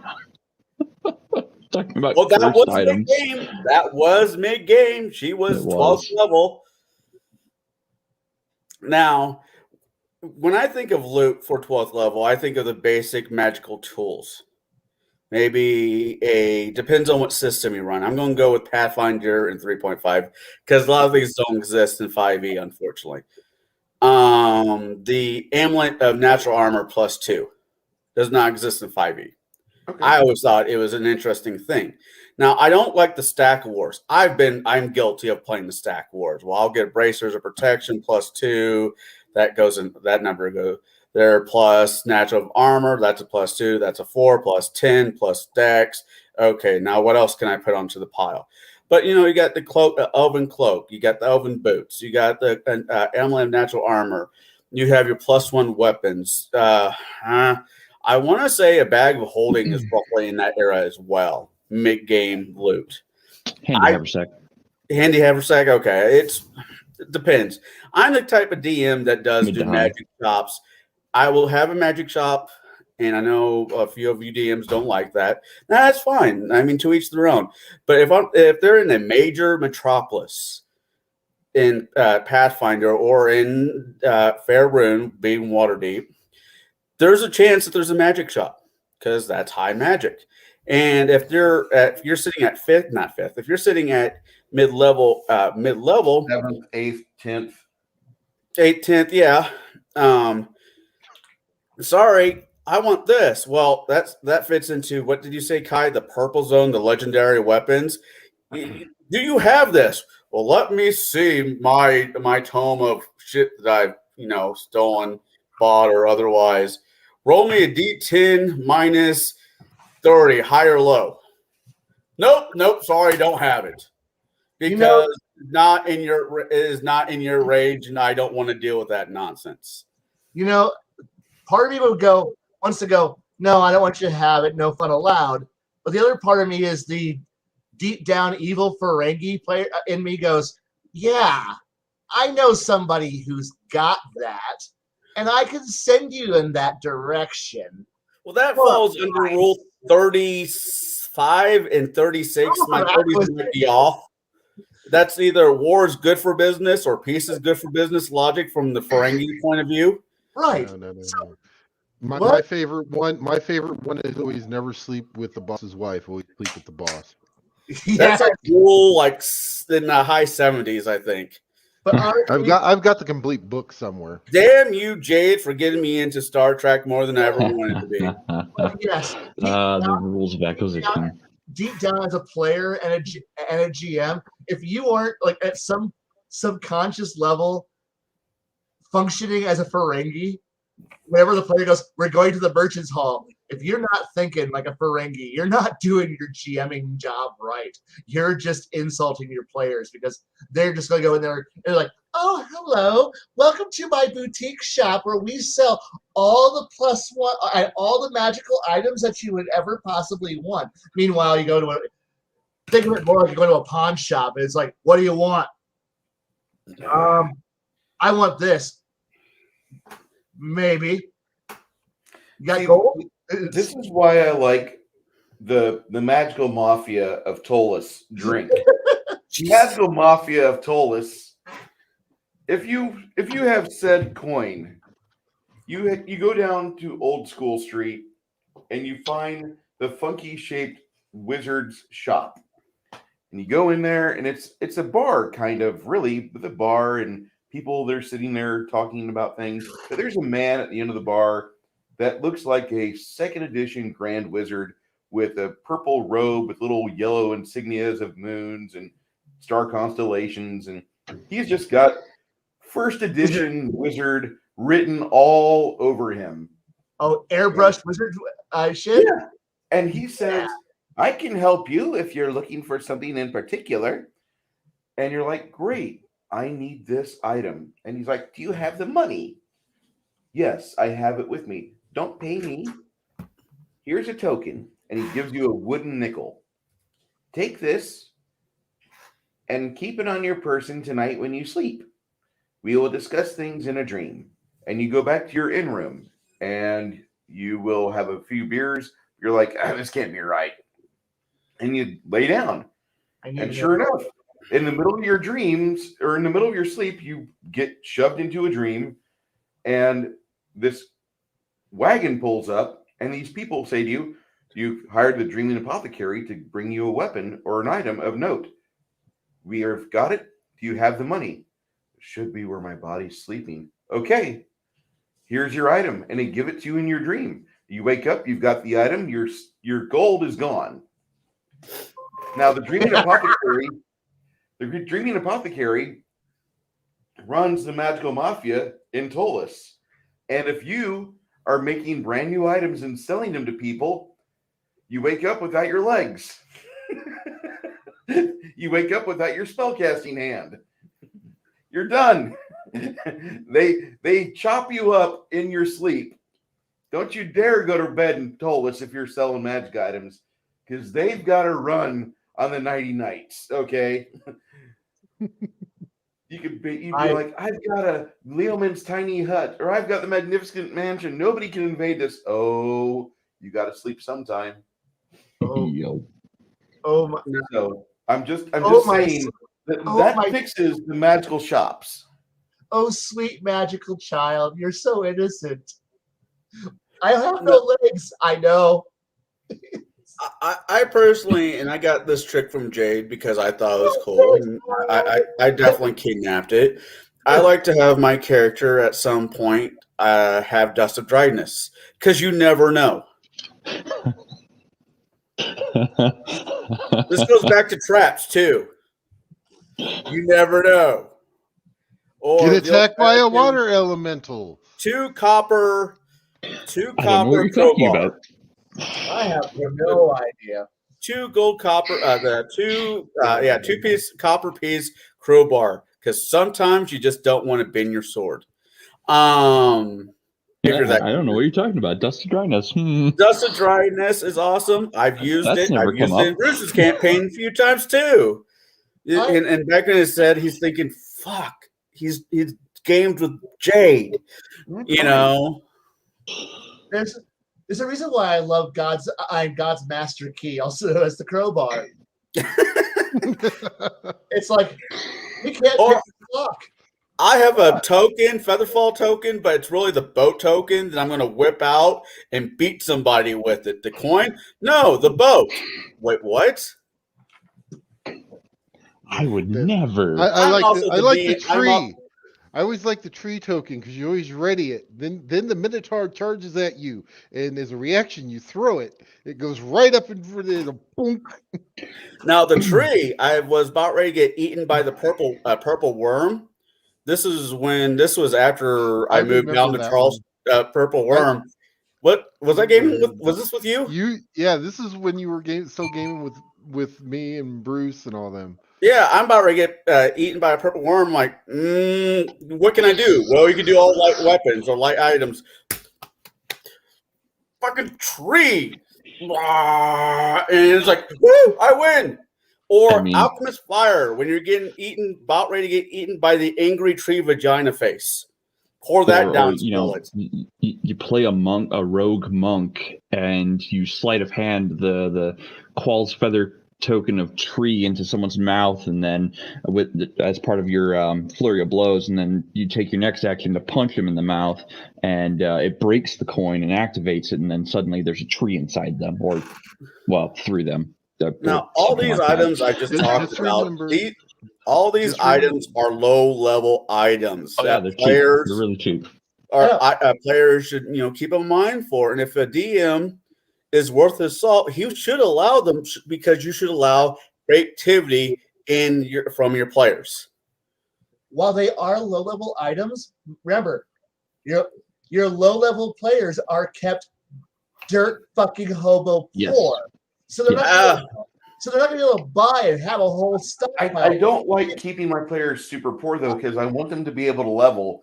And so my new games I'll be running after this campaign, you have to pay for training. Now, but mid-level is that point where you finally have some discretionary funds. And that's when you start seeing the players start loading up on magical tokens, loading up on dust. You can start seeing loading up on finally having when they're finally going, do I use this healing potion because I only have one? This is a critical moment, but is it really critical enough? Can I survive this? I might. Meanwhile, at mid-level, you're like, all right, put the bandolier on. I'm ready for this shit. Did you just spend all that money? You better believe it. Or you just have that one point where the players all kind of look at the sacrificial dwarf and you're like, you're too slow. I know. Load me up. And then the party starts pulling out all their alchemist fire and just wrapping him around in all of it and going, the monster's going to eat you. You know that. I know. Make him pay for it. I'm going to. And we keep running, and the dwarf just falls behind doing the rear guard action. And then he explodes in a fireball that we all feel the shockwave of at about half a mile away. We're like, no. See, you don't even have to do that.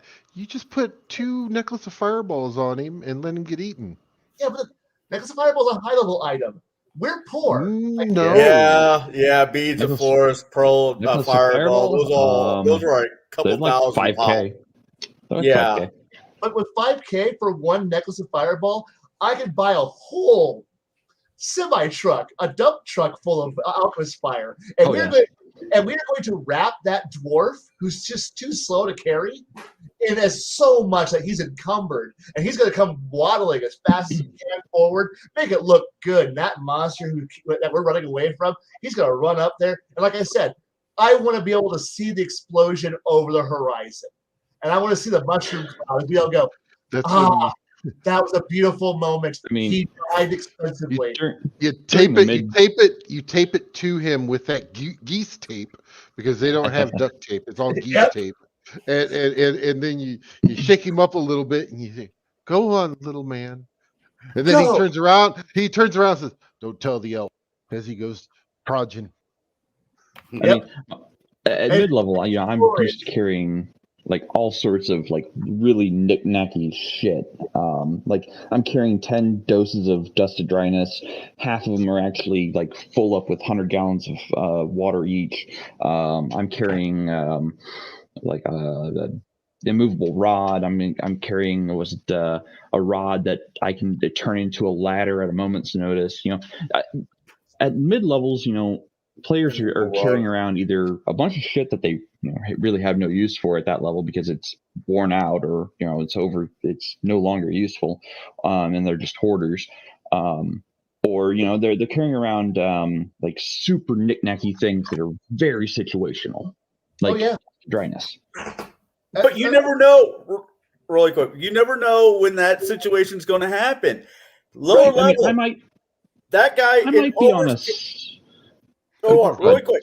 On that Jade's campaign right there, I bought globes of daylight, 5-6 levels, and they were just in my bag. I don't know why I bought them. I think we were about ready to go fight a vampire, and I never had a chance to use them, but they were in my bag. And we're about ready to get our asses handed to us by a bunch of shadows. I'm like, wait, what are shadows? I look at the cleric. Or no, the monk, because it was James. Yeah, it was some kind of undead that was weak to sunlight, but it wasn't vampires. It was another one. Right. It might have been wraiths. and I go through my notes because you keep notes, right, Kai?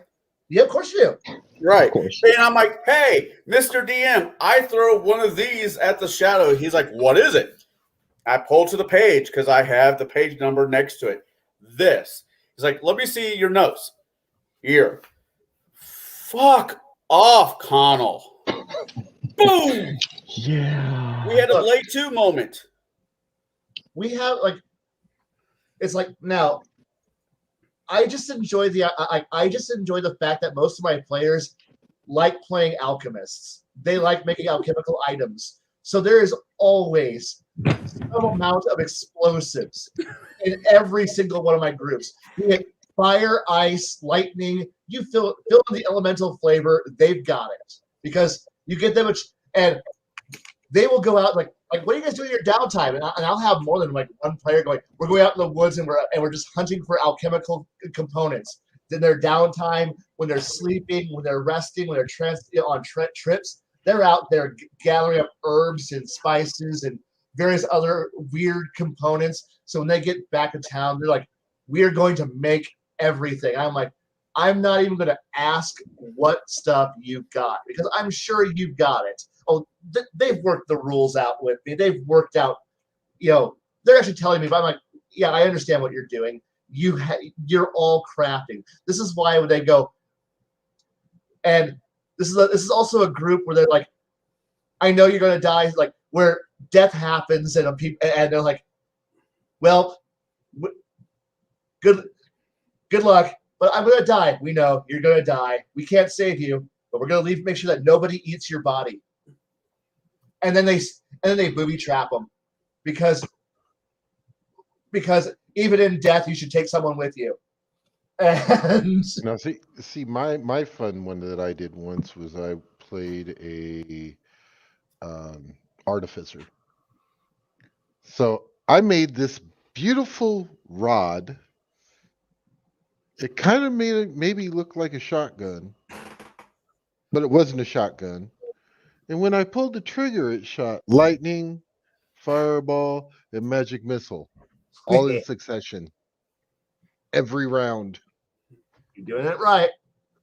Yeah, I mean, I think my best moments have been I'm not going to knock my high levels of play that I've gotten into, but I will say some of my best memories are of the mid levels. Especially with the super knick-knacky items. Like I just happened to be in a stairwell, like one of those spiral stairwells, and this is where that Dust of Dryness really came in. Is we're fleeing up the stairs from a force, and I had 5 uses of Dust of Dryness that had 100 gallons of water stored in each of them. So I'm like, you know what? That's 500 gallons of water. That shit's heavy, and we're on a narrow spiral staircase in an enclosed space. I'm gonna be the last one going up the stairs, and once we get near the top, I'm gonna crush all 5 stones, or I'm gonna put them under heel and crush them and wash everyone behind us away, because it's 500 gallons of water. Like, strength check to stay standing, or get taken all the way to the bottom. Some of those are like my best and favorite memories of games, is those mid-tier levels and the mid-tier items or mid-level items. I don't know. I've normally play a ranger, and since I learned the wonders of Dust of Dryness, I will get a. I need to.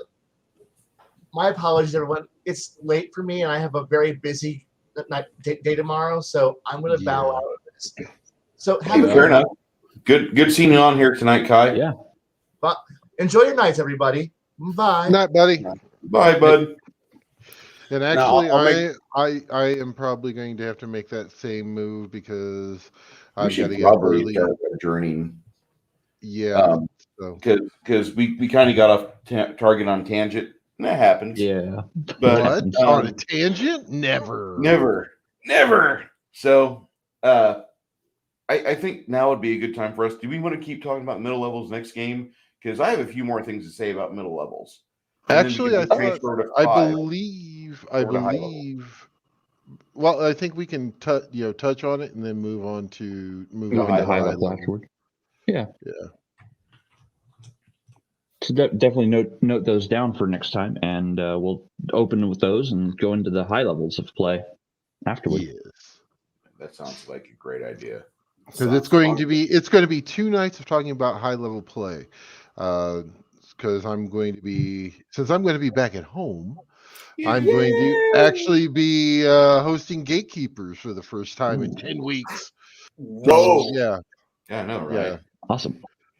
Bruce is like, thank God. Mine hosting. I'll take the watch hours. That's fine. But yeah, we'll be doing that on Wednesday night, and then we'll be continuing that discussion here on Thursday. Maybe even rehashing some of the stuff that I kind of go in over there. I do invite any of the gatekeepers who do want to join me on that to definitely do so. Thank you. Definitely should be What night is interesting. What night is that? Going to be Wednesday. Wednesday of next week? Yes. Yay! So yes, it will be the return of the Baron. So yes, I will be making my triumphant return to where I can actually put stuff on my thing. Yeah. Bruce, I don't know if you caught my 2 videos from yesterday. I was kind of busy, but I apologize. Okay. I'll try to watch them after this tonight. Oh no! You're gonna yell at me because I decided to consolidate my 2 channels.